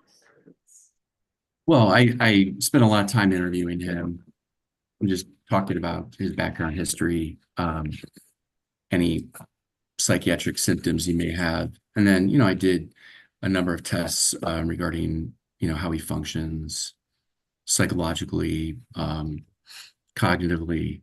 And the cognitive tests, the neuropsychological tests were done more so as to, I had concerns he wasn't all that verbal with me. There wasn't a lot of depth of conversation.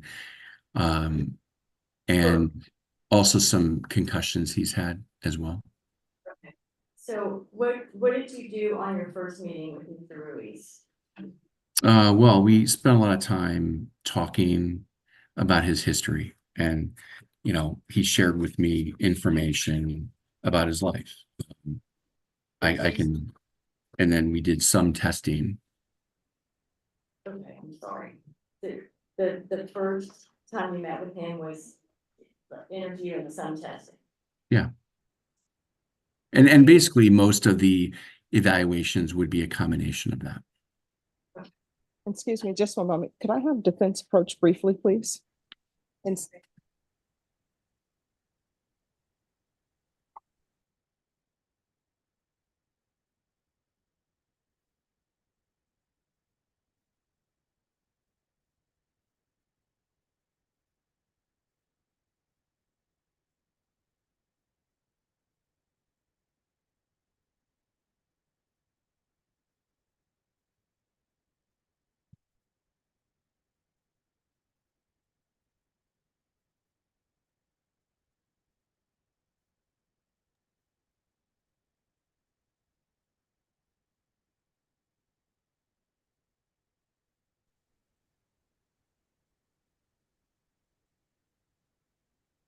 And ladies and gentlemen, just one moment. There was another witness, and I'm trying to make sure that things are still running.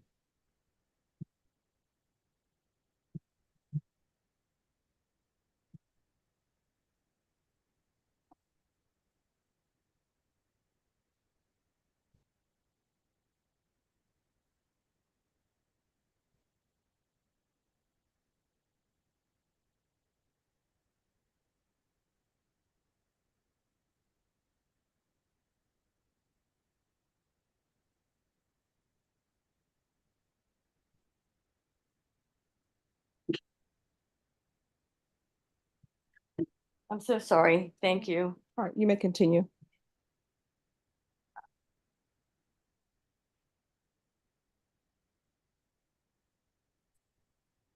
Okay, I think I was about to ask you, did you interview anybody else in connection with your evaluations and assessments?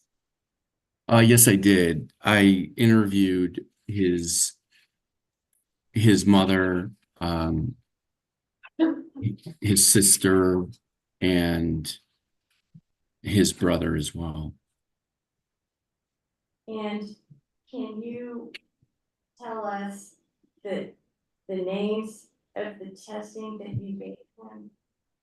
And just very briefly and generally what that testing was for. Sure. So, yeah, briefly, I administered him some different cognitive tests. So, academic achievement was basically reading, writing, spelling, math. He was reading around the 7th grade level. Mathematics was low at 5th grade, and spelling was around the 10th grade level. His full scale IQ was an 89, which places him right at the below average range. And the concern I had was more of a verbal comprehension language issue within score of 80 versus perceptual reasoning, a score of 105. So it's a 25-point difference between verbal skills and perceptual reasoning skills. Sometimes. Let me just stop you there because Mhm. it's a lot of information. So you did, if I may summarize and tell me if I'm correct, you did some testing with regard to IQ and intellectual function. Yes. You did some testing with regard to reading, mathematics, and comprehension. Academic testing, yes. Academic testing. And that's what we're talking about right now. So what is this 25-point thing you're talking about? Well, right. So we look at intelligence in much part as verbal comprehension, and that's a way of our world, language skills, verbal abstract reasoning skills, social comprehension, judgment, vocabulary, knowledge of words, meanings. And he struggled in some of those areas, and actually all of them. So he, had deficits with verbal skills and comprehension. That's part of our IQ. When we're doing spatial relations, perceptual reasoning, that's more about how he can, perceive his environment, work through blocks, designs, puzzles with no verbal component. So sometimes when, we often see gaps with lower verbal, higher perceptual reasoning skills. Now that may indicate a language-based learning disorder. Now, I did not see a learning disability by history in the records, but I didn't see school testing that was done. So, but with me, that came to be, a concern of mine. Okay, so the concern would be with regard to comprehension, oral comprehension and reading comprehension? Well, no, it'd be more verbal comprehension. Again, verbal abstract reasoning abilities in what way are an enemy and a friend like, let's say. Knowledge of general information, kind of, of Jeopardy knowledge, who was the president of the United States during the Civil War, let's say. That's one of the questions. And also just social judgment, comprehension, give me some reasons why it's important to enjoy your job or study history or explore outer space. So there were some verbal comprehension deficits that I saw. Okay, and did you do some other testing to assist you in making some diagnoses here? I did. And some of the neuropsychological testing and cognitive testing in different areas of functioning were a bit inconsistent, but I would say that he had some deficits with processing and reaction time in some of his testing. And that could be related to different conditions. But he also demonstrated some executive functioning deficits that were based on, I would say, disinhibition or impulse control or impulsive decision making. And those were some other findings that I had. And then there was also, I'm sorry. Well, go ahead. Okay. He also had some, he was given administered psychological testing, and I found that there were symptoms related to depression and PTSD or post-traumatic stress disorder. Okay, so with regard to the verbal comprehension and neuropsychological things, what kinds of concerns did you have there? It was related to his functioning now. Well, yeah, right. I'm assessing his functioning now, not 2 or 10 years ago. And so I told you, the impairments were in verbal comprehension. Some of it was in reaction time, processing speed, and executive functioning related to impulsivity, we call disinhibition.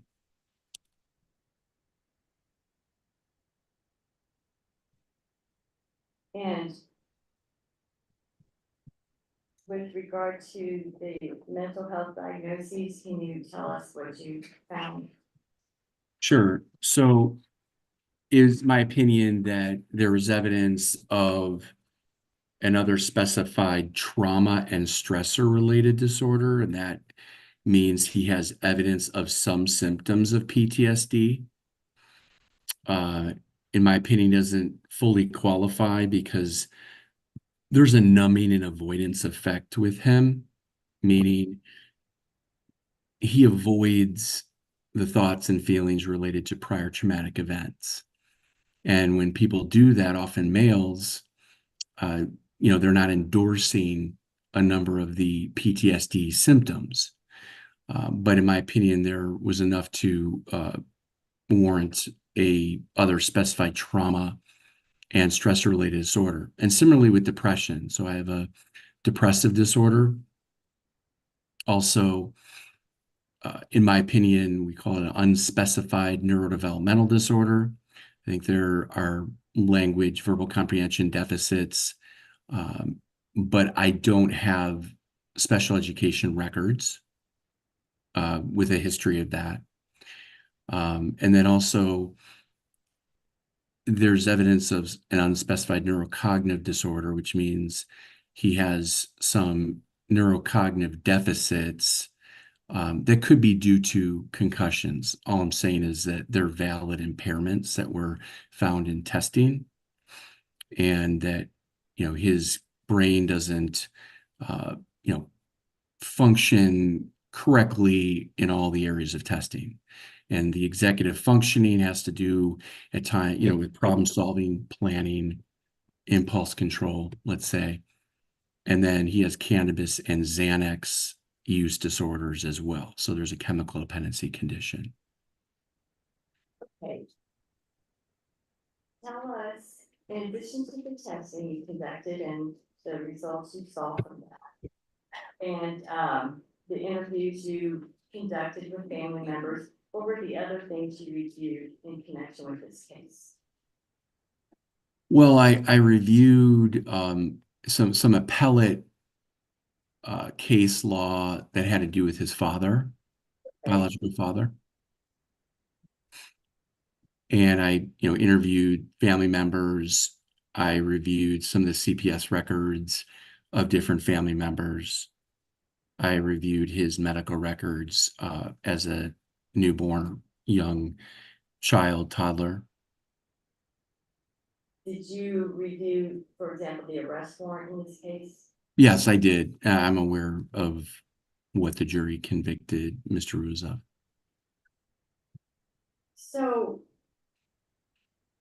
can we talk about this nature versus nurture thing?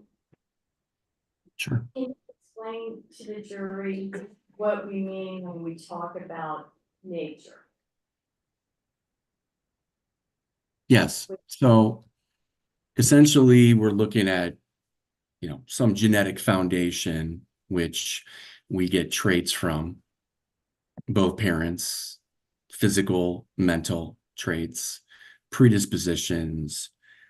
We may, predispositions, for good conditions or bad, diseases, psychiatric conditions. So really, our genetic makeup is our nature from, our parents. And so that's how, in part, we're formed, right? And then nurture is really our environment.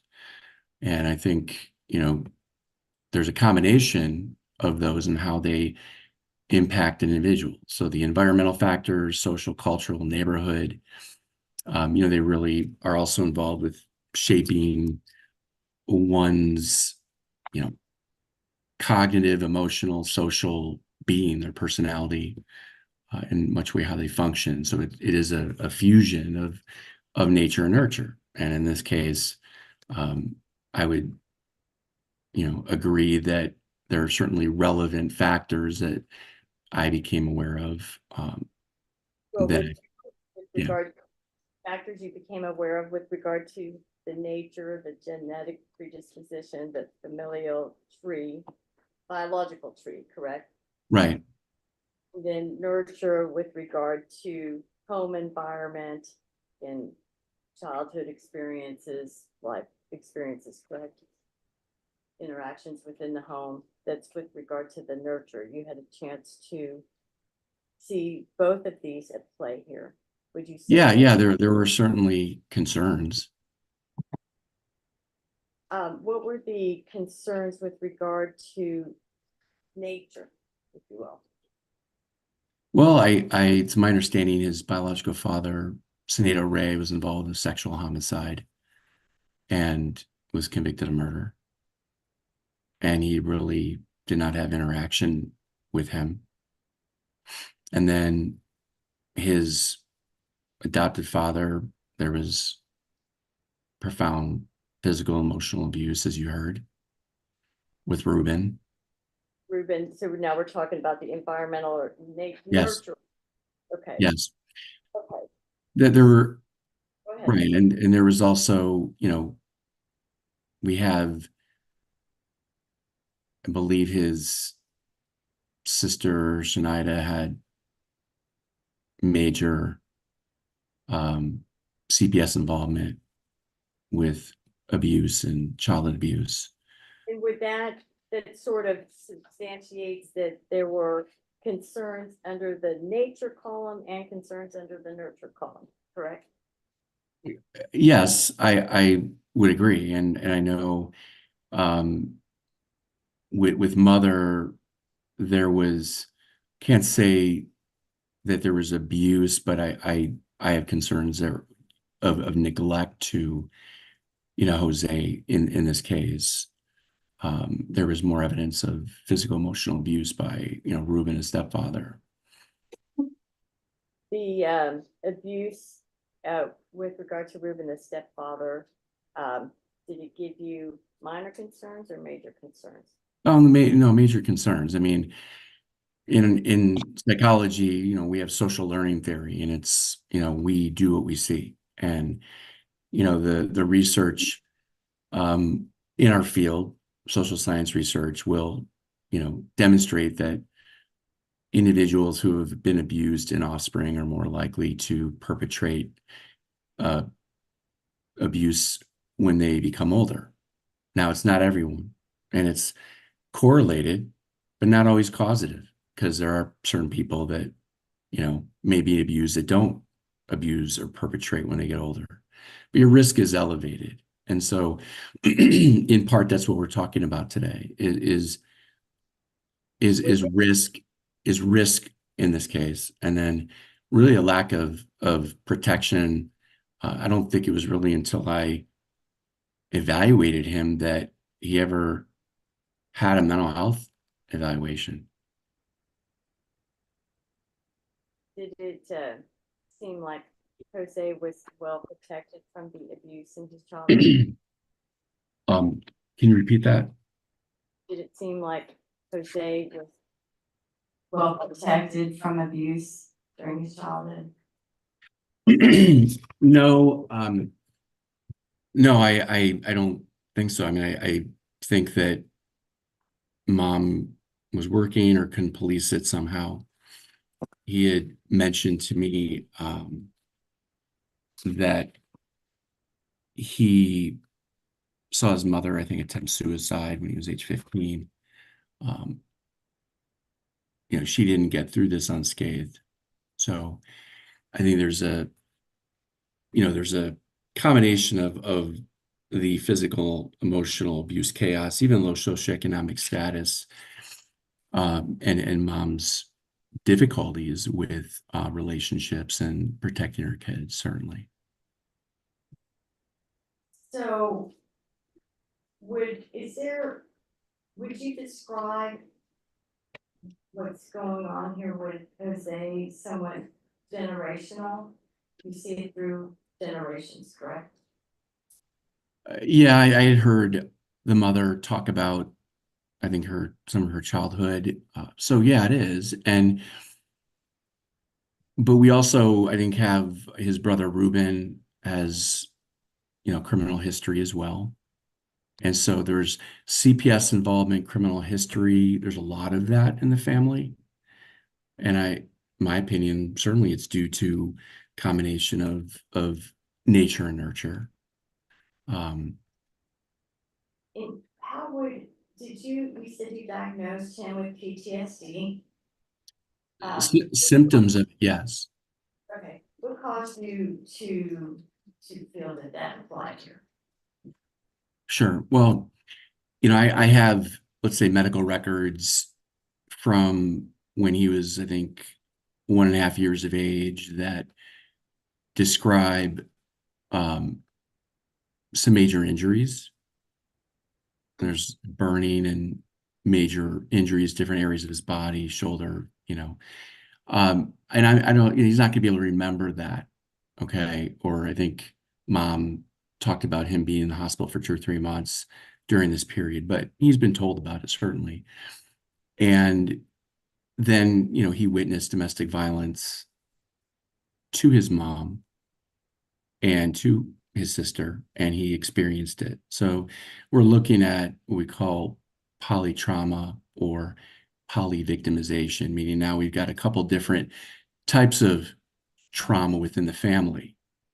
And really the rule of thumb is the more the worse. And so and the earlier the worse. So when we're looking at PTSD, that's a psychiatric diagnosis where a person needs to have been exposed, witnessed, experienced, heard about traumatic events. And then that person will have psychological symptoms from that trauma or the traumatic experiences. And in this case, like many males I evaluate, they don't deal with it. And that's where you get in more in that self-medication where he really was using cannabis and Xanax just to kind of numb himself. And that's where what I saw with him, where even if he was not on substances, but there was just an emotional numbness to him where he was not too in depth with his emotions or feelings, despite this type of chaotic childhood.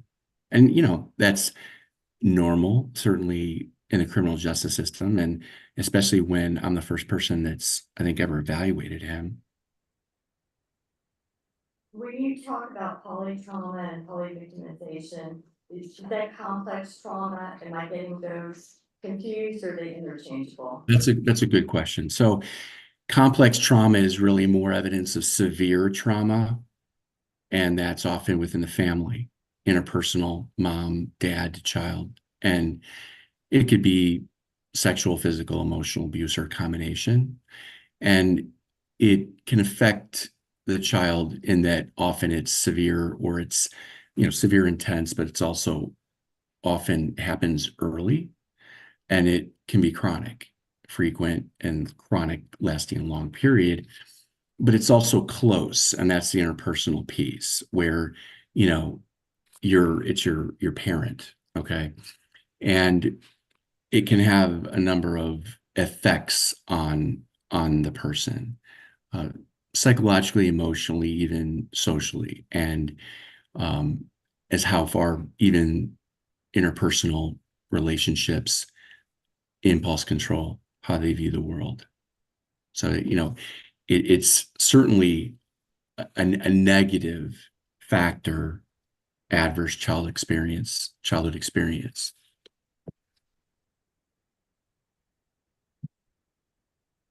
And would you say that Jose suffered from complex trauma?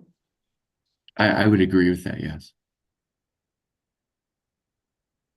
And you, I think, mentioned something about a numbing effect or a flat affect. Is that something, so we're talking about emotional distance, emotional disconnect? Yes, we are. So one of the symptoms of PTSD is avoidance of thoughts, feelings, or avoidance of people, places, situations, events, anything that is reminiscent or may remind you of your traumatic experiences. And it makes sense, right? Like, who wants to deal with their trauma or their skeletons? But when you don't, it festers, and nobody wants to feel it, so they repress it. Substances help a lot with that, but it becomes more of like a symptom of just emotional numbing and avoidance. And that's really what I saw. It's become very normalized. And I think that's how then we get into what happened here. So that was something you observed with other family members as well. This Yeah. numbing flat affect. I would agree. There's often a lack of insight into it, a lack of understanding that comes with often in low socioeconomic households, It's also, like you said, intergenerational. So folks, they may experience it.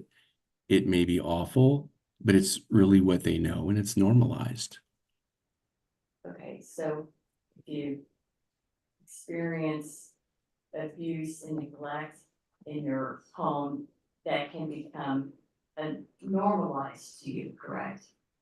Yeah, I mean, you often don't know how dysfunctional, harmful it is. And that's where, and by the way, that's where the social learning theory is, where we're more likely to model, our parents. We are, again, more likely to copy what they do, even if it's dysfunctional.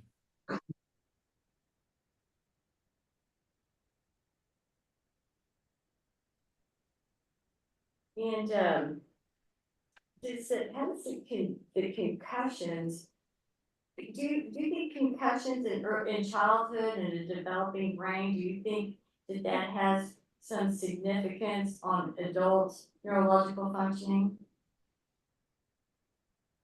I think that, the childhood concussions, yes, pediatric head injuries, especially before 13 years of age, can have more of a significant effect. The trauma, just the emotional trauma, the abuse, also neglect, can have certainly can have a significant effect on brain development. So with regard to Jose, with regard to neurological development, what were the things that you viewed as significant in impacting his neurological development? Well, the things that could have impact would be emotional and psychological trauma that we've talked about, as well as physical trauma with head injuries.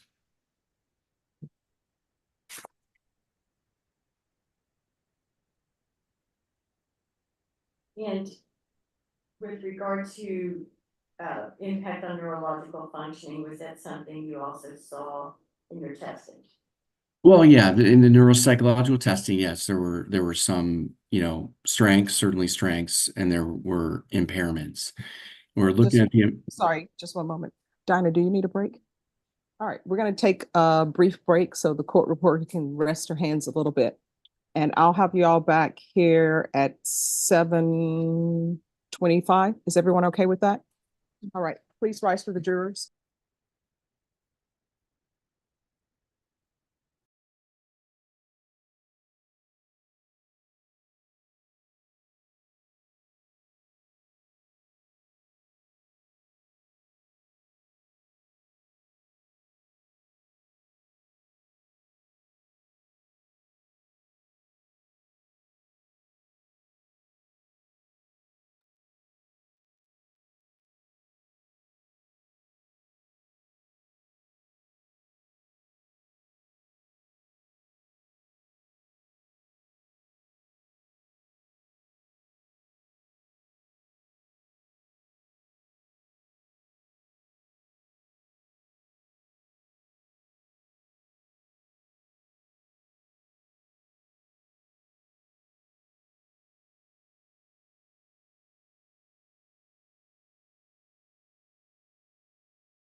Oh, where's Miss Efron? Just here. I think she may be in the hallway. We'll wait for her to come. Oh, no, you can leave it. Oh, wait, it is. Mr. Fabian, Dr. Fabian? I think Lorraine's actually on the phone with him. No, I'm right here. Okay. Something, but okay. It's fine.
All right, to the people who are in the courtroom, I am going to give you this instruction, and everyone had better listen to me very closely. One, I know that emotions can run high because of the nature of this offense, and usually in criminal courts, emotions run high. But this court will always make sure that everyone is secure. So there is not to be any mad dogging from either side at either person. That's why we have a legal system. We don't have people who are in the street handling things their way. That's why we're in this courtroom. So the deputies, of course, they don't need my permission because they're in charge of security. But if there's anyone who is mad dogging or staring someone down, you're going to be escorted out the building and you will not be allowed back in the building unless you have a criminal charge pending. Is there anyone here who does not understand my instructions? Deputy, is there anyone you want to have escorted out? Need anybody escorted out? All right, who do you need escorted out? If you get a tap on your shoulder, that means that you need to leave the courtroom and leave the courthouse.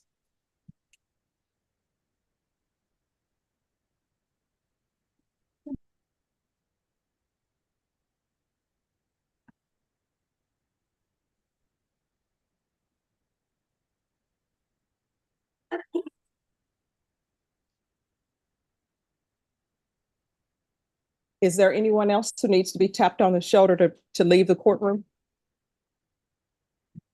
All right. Does everyone understand my instructions? And if anyone feels as though you cannot follow that, you need to leave now. Because if not, you're either going to be escorted out or you may be escorted back to the Bexar County Jail. And I don't think anybody wants that. All right, let's bring the jurors in. All right, for the jury.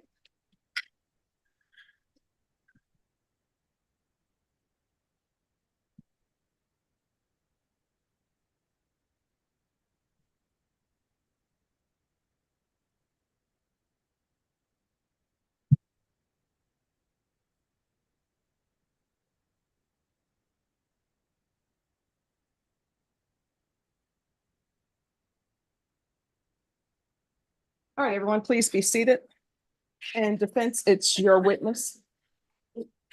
May I pull forward, just, can you read back the last question, if you don't mind, if the court will allow? Yes.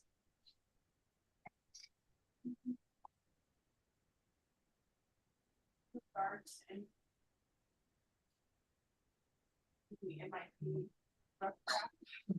I have in regards to impact or neurological function, that was something you also saw in your testing answer. Well, yes, I mean the physiological testing, or might be psychological testing.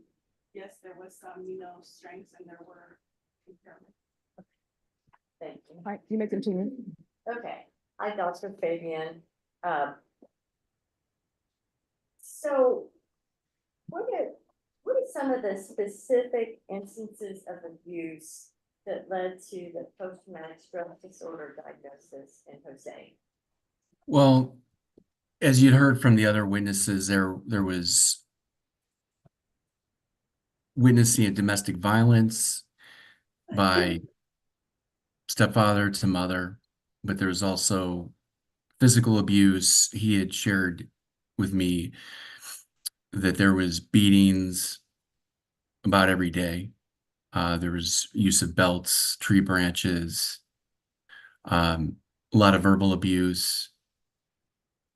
He disclosed being drowned in his head stuck under the water in the bathtub by Ruben. And kneeling on rice, I think holding objects in his arms and certainly keeping his arms up, or he'd get beaten if he let them down. So those are specific examples of abuse that Jose shared with me. And would those be the kinds of things that you would expect to see post-traumatic stress disorder result from? Certainly.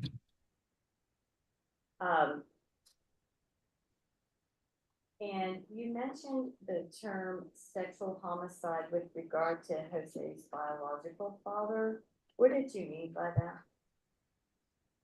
that? His father was involved in a gang rape of a 15-year-old girl that lost her life in a murder. He was convicted of murder, sentenced to prison.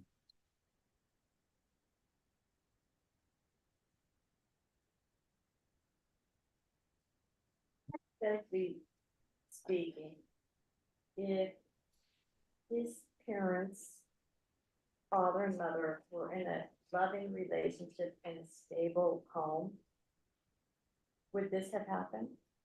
Object to speculation. Sustained. Do you hypothetically do you believe that a loving and nurturing home environment would have produced a different Jose Ruiz? Object to speculation. Overruled. Yes.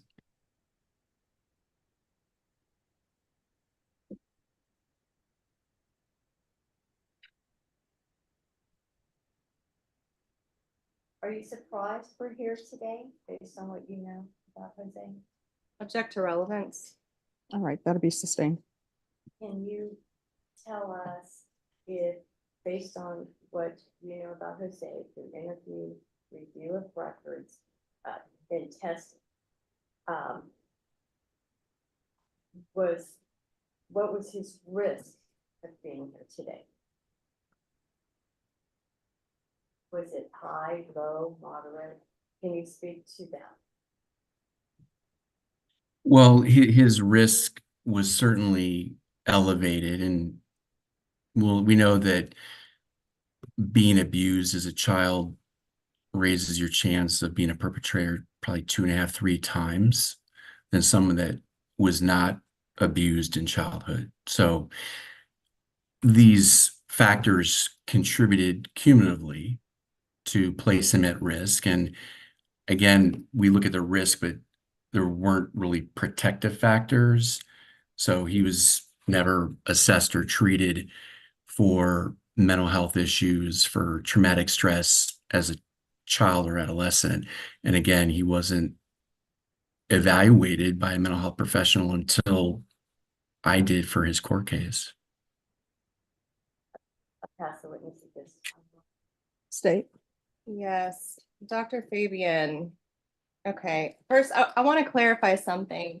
I believe when you first were talking about PTSD, you initially came short of saying he was actually diagnosed with PTSD. So was he specifically diagnosed with PTSD, or is it that he just had symptoms of? No, I said he has what we call other specified trauma and stressor related disorder, meaning he has symptoms of PTSD and not the complete diagnosis, in much part because of the avoidance of them. Okay. And you said there was no record of a learning disability, but you are aware that he did graduate high school, correct? Yes, You use the term disinhibition. That is a medical term, correct? It's a medically recognized term. I would agree. Yeah. It's recognized as an orientation towards immediate gratification, leading to impulsive behavior driven by current thoughts, feelings, external stimuli. Excuse me, you need to slow down. Oh, I'm sorry. It is a medically recognized term defined as an orientation towards immediate gratification, leading to impulsive behavior driven by current thoughts, feelings, and external stimuli without regard for past learning or consideration for future consequences. Would you agree with that definition? Where did you get that? I found it online. Do you agree with that definition? Where online? I'm asking the question, sir. Do you agree with that definition? Well, yeah, I don't know I'm not sure what reference you're using, I'm but just asking if you agree with it. Do you agree with that definition? That it is basically a lack of impulse control. yeah, without- lack of impulse control, yes. Are you aware that neighbors in the complex described Jose as having a bad temper and that they could hear him yelling and banging? Yes, I'm aware of that. Okay.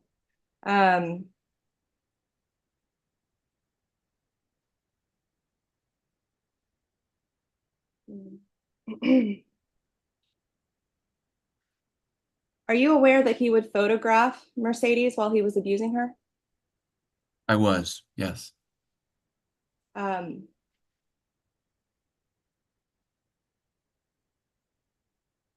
What, if anything, does that say about somebody?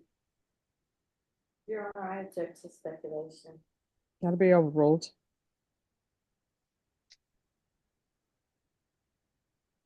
You can answer the question if you can. Sure, yeah. I'm not exactly certain of I guess of the context of and whether he had explained that behavior. But it could be, related to I guess gratuitous violence and wanting to have some type of record or proof of that. Okay. So in one image, he actually has Mercedes nude and bound with her arms up in a crucifix with clothes over her head, and he has multiple images of that. Are you saying that is most likely some kind of gratuitous type of trophy? Your Honor, I would object because there's never been any link that he. I'm sorry, if you could speak into the microphone. Your Honor, I would object in addition to my previously raised objections that there's no link to Jose other than being found on his phone. So I would object to violence. All right, that'll be overruled. It kind of blends with what I've said before. We're more at risk to, model what we see. Okay, so it's my I'll cut you off there. Did Jose ever say that his stepfather would take photos of him? No, I don't recall that. Then where is he modeling that from? Well, it's sadistic punishment both ways. Thank you. I'll pass the witness. Does, you talked about experiencing this kind of trauma and abuse in childhood with lack of protective intervention. Does that have an impact on Jose with regard to whether it's normalized in his worldview? Yeah, absolutely. You know, the ability to, we become used to that, and certainly even if it's horrific trauma and it's condoned, and we're taught that that's what we do, and we're more likely then to do it when we get older, even as an adult.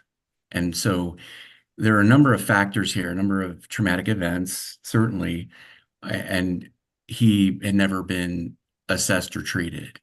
And that goes, I think, for some of his siblings that have had difficulties as well. So it is a shame that this forensic examination is the first time he's ever been assessed or treated, and he would have needed that years ago, ideally. And if CPS had been involved and do nothing, would that send some sort of a message to Jose as to what they thought about what was going on?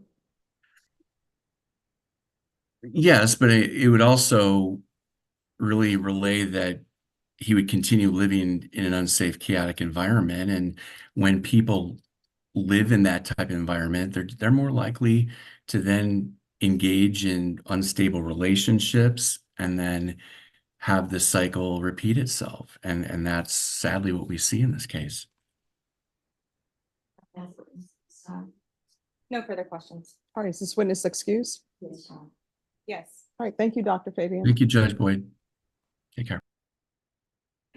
All right, defense, Defense rests, Your Honor. state, State closes. defense, do you close? Yes. All right, ladies and gentlemen, I'm going to read to you the charge of the court on punishment. Again, you don't have to memorize this. You will have a copy with you. Charge of the court on punishment. Members of the jury, by your verdict in count 1, you have found the defendant, Jose Ruiz, guilty of the offense of injury to a child as charged in count 1 of the indictment. By your verdict in count 2, you have found the defendant, Jose Ruiz, guilty of the offense of aggravated assault with a deadly weapon as charged in count 2 of the indictment. By your verdict in count 3, you have found the defendant, Jose Ruiz, guilty of the offense of injury to a child as charged in count 3 of the indictment. By your verdict in count 4, you have found the defendant, Jose Ruiz, guilty of the offense of injury to a child as charged in count 4 of the indictment. By your verdict in count 5, you have found the defendant, Jose Ruiz, guilty of the offense of injury to a child as charged in count 5 of the indictment. By your verdict in count 6, you have found the defendant, Jose Ruiz, guilty of the offense of injury to a child as charged in count 6 of the indictment. By your verdict in count 7, you have found the defendant, Jose Ruiz, guilty of the offense of injury to a child as charged in count 7 of the indictment. By your verdict in count 8, you have found the defendant, Jose Ruiz, guilty of the offense of injury to a child as charged in count 8 of the indictment. It is necessary that the jury assess the punishment for these offenses. You are instructed that the punishment for the offense of injury to a child as charged in count 1 in the indictment is imprisonment in the Texas Department of Criminal Justice Institutional Division for life or for any term of not more than 99 years or less than 5 years. Therefore, you will assess the punishment of the defendant at life or any term of not more than 99 years or less than 5 years in count 1. You are instructed that the punishment for the offense of aggravated assault with a deadly weapon as charged in count 2 of the indictment is imprisonment in the Texas Department of Criminal Justice Institutional Division for any term of not more than 20 years or less than 2 years. Therefore, you will assess the punishment of the defendant at any term of not more than 20 years or less than 2 years in count 2. You are instructed that the punishment for the offense of injury to a child as charged in counts 3 through 8 of the indictment is imprisonment in the Texas Department of Criminal Justice Institutional Division for any term of not more than 10 years or less than 2 years. Therefore, you will assess the punishment of the defendant at any term of not more than 10 years or less than 2 years in counts 3 through 8. In addition to imprisonment, an individual found guilty of these offenses may be punished by a fine not to exceed $10,000. And if you choose to assess a fine, in addition to imprisonment, you will assess such fine and so state in each verdict. If you assess a fine, it is not paid to the victim or victims, if any, but is paid into the registry of the court. The defendant in this case has applied on written sworn motion for community supervision, stating among other things that he has never been convicted of a felony in this or any other state. Our statutes provide that where a defendant is found guilty of the offenses of injury to a child and aggravated assault with a deadly weapon, and the jury assesses the punishment at not more than 10 years, and they further find that the defendant has never been convicted of a felony in this or any other state, the jury may, within its discretion, recommend community supervision during the good behavior of the defendant. If the jury does recommend community supervision, it will be granted by the court. If there is any evidence before you that the defendant may have committed any offense or act of misconduct other than the offense of which you have convicted him, you are instructed that you may use that evidence, if any, in assessing punishment in this case, but only if you find from the evidence beyond a reasonable doubt that the defendant committed such other offense or act of misconduct, if any. In the event you have a reasonable doubt as to whether any such other offense or act of misconduct was committed, or as to whether the defendant was involved in such other offense or act of misconduct, then you will wholly disregard the evidence, if any, which may relate to any such matter. You are instructed that the defendant may testify in his own behalf if he chooses to do so. But if he elects not to do so, that fact cannot be taken by you as a circumstance against him, nor prejudice him in any way. The defendant has elected not to testify in this punishment phase of trial, and you are instructed that you cannot and must not refer or allude to that fact throughout your deliberations or take it into consideration for any purpose whatsoever. In your deliberations, you may consider evidence introduced during the guilt phase of the trial, as well as any evidence introduced at the punishment phase of the trial. Under the instructions herein given, it will not be proper for you in determining the penalty to be assessed to fix the same by lot, chance, any system of averages, or any other method than by a full, fair, and free exercise of the opinion of the individual jurors under the evidence admitted before you. The length of time for which a defendant is imprisoned may be reduced by the award of parole. Under the law applicable to counts 1 and 2 in this case, if the defendant is sentenced to a term of imprisonment, the defendant will not be eligible for parole until the actual time served equals 1/2 of the sentence imposed, or 30 years, whichever is less. If the defendant is sentenced to a term of less than 4 years, the defendant must serve at least 2 years before the defendant is eligible for parole. Eligibility for parole does not guarantee that parole will be granted. It cannot accurately be predicted how the parole law might be applied to this defendant if sentenced to a term of imprisonment, because the application of that law will depend on decisions made by parole authorities. You may consider the existence of the parole law. You are not to consider the manner in which the parole law may be applied to this particular defendant. Under the law applicable to counts 3 through 8, in this case, the defendant, if sentenced to a term of imprisonment, may earn early parole eligibility through the award of good conduct time.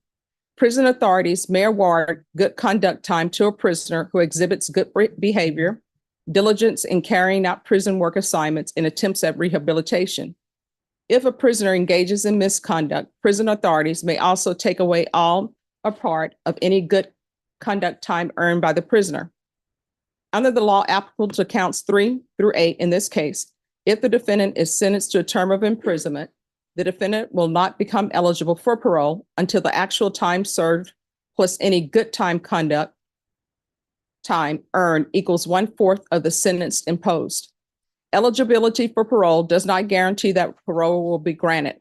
It cannot accurately be predicted how the parole law and good conduct time might be applied to this defendant if sentenced to a term of imprisonment. because the application of these laws will depend on decisions made by prison and parole authorities. You may consider the existence of the parole law in good conduct time. However, you are not to consider the extent to which good conduct time may be awarded to or forfeited by this particular defendant. You are not to consider the manner in which parole law may be applied to this particular defendant. Suitable forms are attached hereto for your verdicts, if you should care to use them. However, such forms are not intended to influence you in any way in arriving at your verdict. In any event, each verdict must be unanimous in writing and signed by your presiding juror. Respectfully submitted, Judge Stephanie Boyd, 187 Judicial District. Texas. State, are you prepared to proceed? Judge, I'd like to reserve my time for rebuttal, please. All right, defense. Thank you, Jen. Chapter 2 of this case, you returned 8 guilty verdicts. And I asked you when we started to stay with me if you can, please, to hear chapter 1. Chapter 1 of Jose Ruiz's life, because I know when you heard the evidence on guilt, innocence, you said, how can this be? How can this happen? How in this world can this happen? And I hope that through the testimony of my witnesses, what you've heard today, I hope you can help to understand some of the context that brought us here today, because it's important. Jose had the curse of a double whammy. And what I mean by that is Dr. Fabian talked about nurture and nature. And Jose was cursed by nature with a genetic predisposition towards horrific violence committed by his biological father, who he's never met in person. And then Jose was cursed with horrific trauma within the home that tended to normalize that abuse in his life experience. What was modeled for him was abuse, trauma, chaos, lack of attachment, physical pain related to discipline. These were things that were modeled for him and he experienced as a young child. As early as approximately age 1.5 to 2 years, he was in the hospital with internal injuries, having been beaten by his stepfather. So it is no small thing I'm talking about here when I say to you that this cycle of abuse rolls on. And it is not an excuse here, but it is a way to maybe put some context on it. And I think that's important when you go back to consider punishment. What is the context here? And what are the kinds of things that I ask that you think about, which are how this intergenerational abuse occurred in his life. Dr. Fabian said, the more the worse, the earlier the worse. And that's what Jose experienced. He experienced more, and that created the worst possible situation. He experienced it early, which contributed to the worst possible situation. And what do I mean? That his risk of committing the same behavior was higher and was elevated due to what he experienced in his life. Again, it's not an excuse. We know we've applied for probation, but you have a large range of punishment to consider in front of you and on many counts. And we're asking that you please go back, and when you consider the range of punishment, consider the story of his whole life. Consider the abuse that he experienced at the hands of his stepfather. 2 minutes. Hitting him in the head daily, becoming dizzy at times and losing consciousness or passing out because his stepfather hit him in the head with a cane or a fist or a shoe. That was his life on a daily basis. What else did he experience in terms of head injury and trauma and concussion at age 12? And these all contributed to neurological difficulties that he experienced. Dr. Fabian talked to you about complex trauma, polytrauma, concussions, hit in the head daily, and those things had a terrible impact on Jose's worldview. on his worldview and on his ability to assess appropriate punishment, his ability to assess what's right or wrong, because he learned what was modeled for him. No one intervened on his behalf.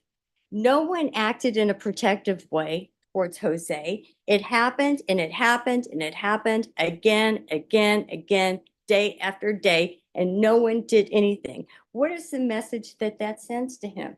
Well, I guess it's normal. It's normalized in my world. No one's doing anything about it. I guess I just have to suffer, and that's the way we do.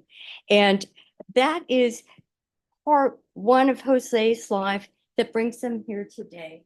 And we're asking you to consider those things. And when you consider punishment for Jose, to please take into account the mitigating circumstances of his life and return a punishment on the low end, please. Thank you. State. You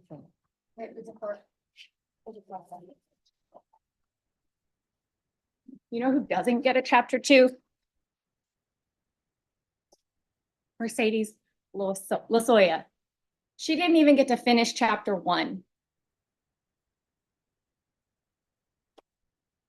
I'm going to talk about some housekeeping issues first. Judge mentioned this in the charge. The fine doesn't matter. It doesn't go to Mercedes' family. It doesn't go to Jordan.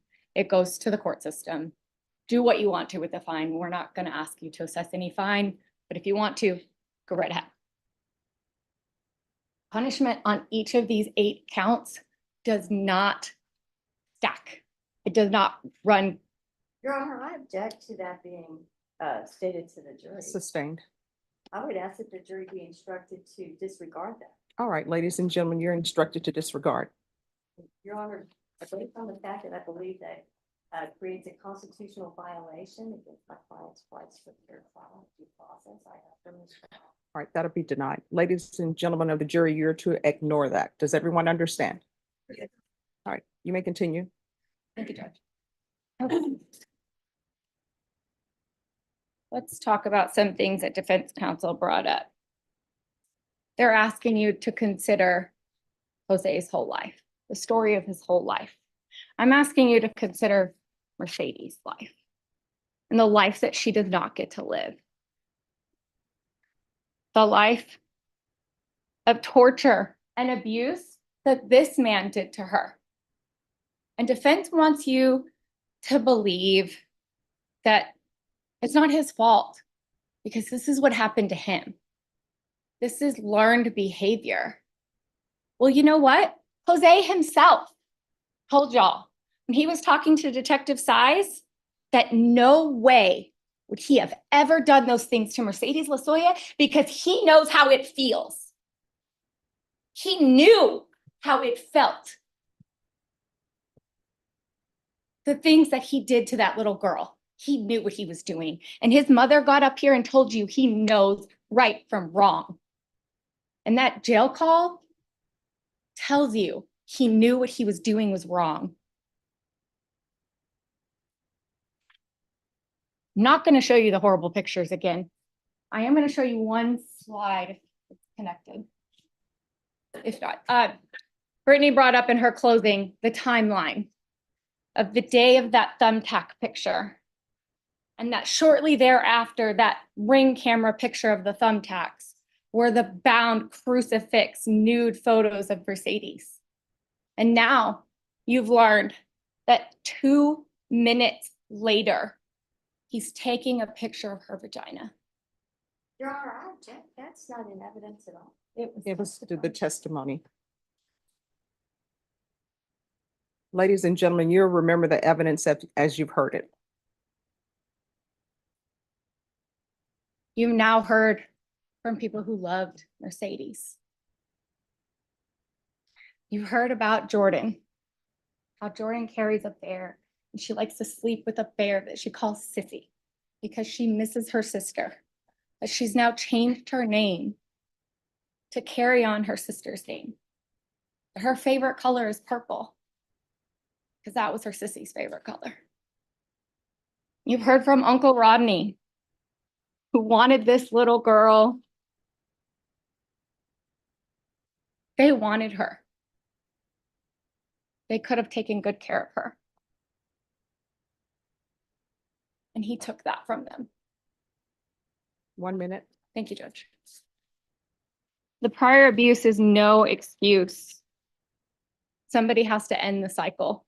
People who are abused go on to not abuse other people every day. People who are below average or unintelligent or on cannabis or have symptoms of PTSD go on to not beat and torture little girls. This is not an excuse. Did he show mercy to Mercedes when he put thumbtacks in her feet? Did he show mercy to Mercedes when he beat her repeatedly, locked her in a closet, put dog feces, urine in her mouth? Absolutely not. That little girl was a happy, feisty little girl who deserved to live her life and not be tortured at the hands of Jose Ruiz.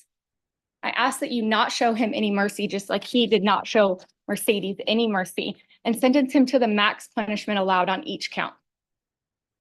All right, ladies and gentlemen, Deputy Laura will take you to the back, and the previous 4 that I've talked to before, she'll take you to a separate room. Everyone, please rise for the jurors.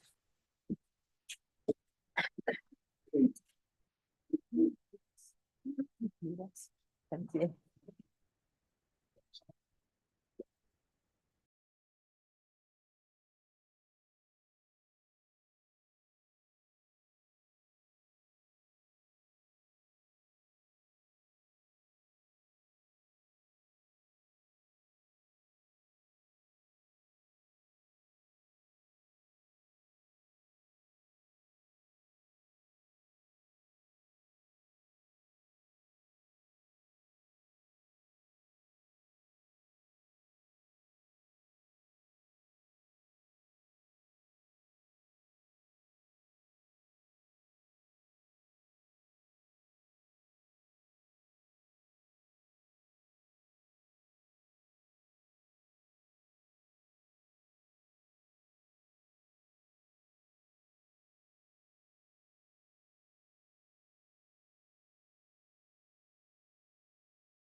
All right, we are ready. Just one moment. So it's the court's understanding that a verdict has been reached as far as punishment is concerned. There are not to be any outbursts in the courtroom. If there are outbursts, you will be removed. Does everyone understand? All right, we're ready. All right, for the jury.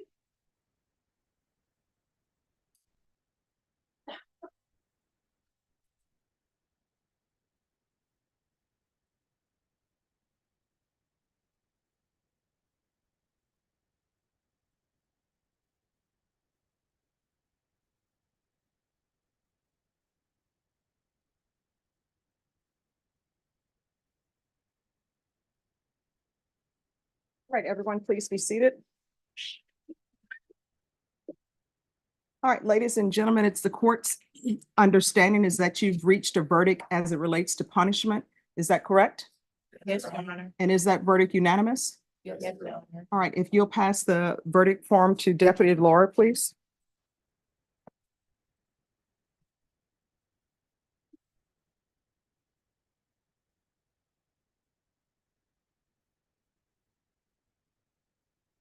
All right, with regards to count one, we assess his punishment at confinement in the institutional division of the Texas Department of Criminal Justice for a term of life and no fine. Count two, we assess his punishment at confinement in the institutional division of the Texas Department of Criminal Justice for a term of 20 years, no fine. Count three, we assess his punishment at confinement in the institutional division of the Texas Department of Criminal Justice for a term of 10 years, no fine. Count four, we assess his punishment at confinement in the institutional division of the Texas Department of Criminal Justice for a term of 10 years, no fine. Count five, we assess his punishment at confinement in the institutional division of the Texas Department of Criminal Justice for a term of 10 years, no fine. Count six, we assess his punishment at confinement in the institutional division of the Texas Department of Criminal Justice System for a term of 10 years, no fine. Count seven, we assess his punishment at confinement in the institutional division of the Texas Department of Criminal Justice for a term of 10 years, no fine. Count eight, we assess his punishment at confinement in the institutional division of the Texas Department of Criminal Justice for a term of 10 years, no fine. Would anyone wish to have the jury poll state? No, Your Honor. Defense? No, Your Honor. All right. Ladies and gentlemen, I'm going to let Deputy Laura take you back to the jury room and I'll meet you there shortly. Everyone, please rise for the jurors.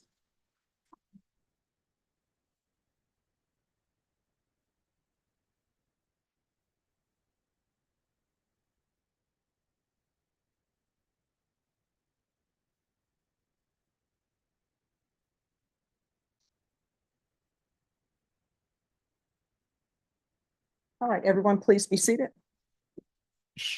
All right, Mr. Ruiz, having been found guilty and the punishment been assessed by the jury, as to count one, the court will sentence you to life in prison, give you credit for any time served. I'm unable to stack these sentences. Therefore, the sentences will run concurrently. Count one through 8 will run concurrent. Count two, your punishment is to be assessed at 20 years in the prison. Count three through 8, your punishment is to be assessed at 10 years in the prison. In each cause number, you will receive credit for any time served. Is there anything else from either side with regards to punishment, state? No, Judge. Or Yep. just fix it on top. All right, defense? All right, Mr. Ruiz, did you review the document entitled Trial Court Certification of Defendants' Rights to Appeals with your attorney? Did you understand it and did you sign it? Yes. All right, this is not a plea. You do have a right to an appeal. Do you understand? All right. Is there a victim impact? Yes, sir.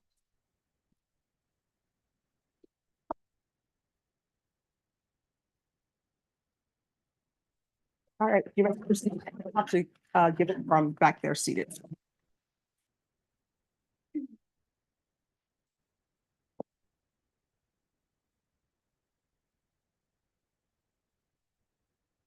writing this statement with a heavy heart as an attempt to convey the profound impact of the very tragic loss of our beloved 5-year-old niece, Mercedes. On February 7th, 2022, Mercedes Victoria Lozoya was taken from us by Jose Angel Ruiz, who tortured Mercedes for weeks with no remorse.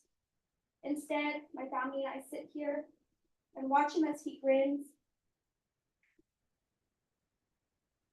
in his photos and sits in his chair with no remorse, no signs of emotion. The physical injuries sustained during the weeks leading to her death have left our family in pain, anger, and pure disgust. Mercedes' passing has left a void in our lives, one that cannot be adequately described with mere words. From the moment of her birth, Emily, my sister, has been a constant presence in Mercedes' life as her aunt on the paternal side, offering her unwavering love, support, and encouragement. She always made it a point to check in on her regularly, offering assistance in any way that she could, whether it be financial support or just helping Katrina with her children, especially on December the 8th, 2021, when she offered to take Mercedes without judgment or expectation of anything in return. Over the years, Emily and a few other members of the family and community witnessed Mercedes' struggle and her unwavering desire to be loved by particularly her mother. Despite the love and support she received from Emily and her children and some of our other family members, there was always a lingering sense of longing for the maternal love she never fully received. Regardless of her being an unfit mother, Jose is the one who found thrill in some sort of torture and hitting a 5-year-old little girl, and then taking pictures and photos and videos of his beatings as if they was bragging moments. The past week has been a harrowing ordeal for our family. The trauma of watching the heartbreaking video of Mercedes crying and pleading for her life constant. Sleep eludes us as we are haunted by flashbacks of those devastating images that we are forced to live with. The pain is unsolvable, and the loss of Mercedes has left an irreparable void in our hearts. But it is nothing compared to what Mercedes had to live through.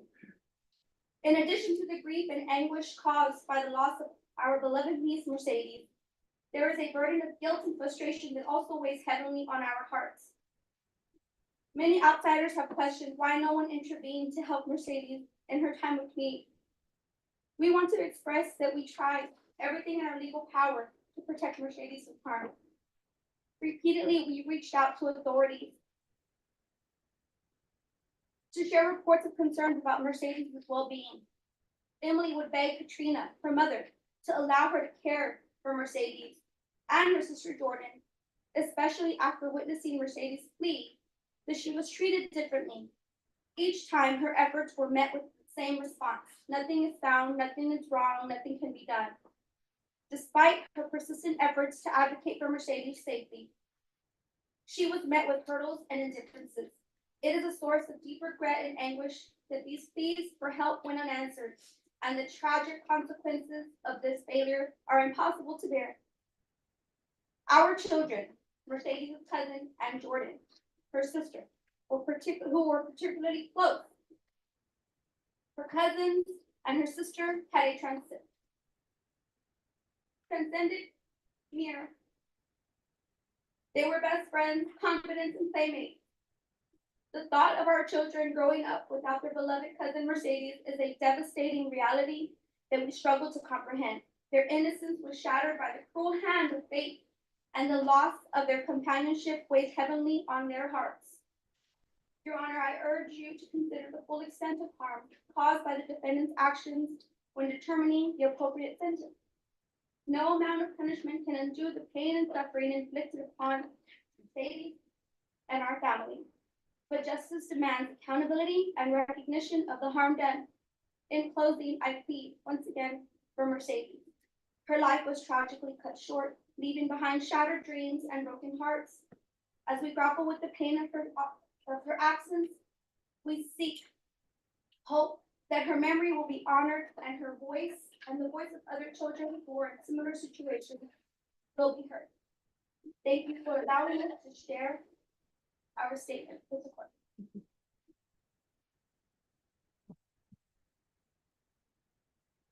All right, he can go back. Do y'all need anything else from Mr. Ruiz? Defense?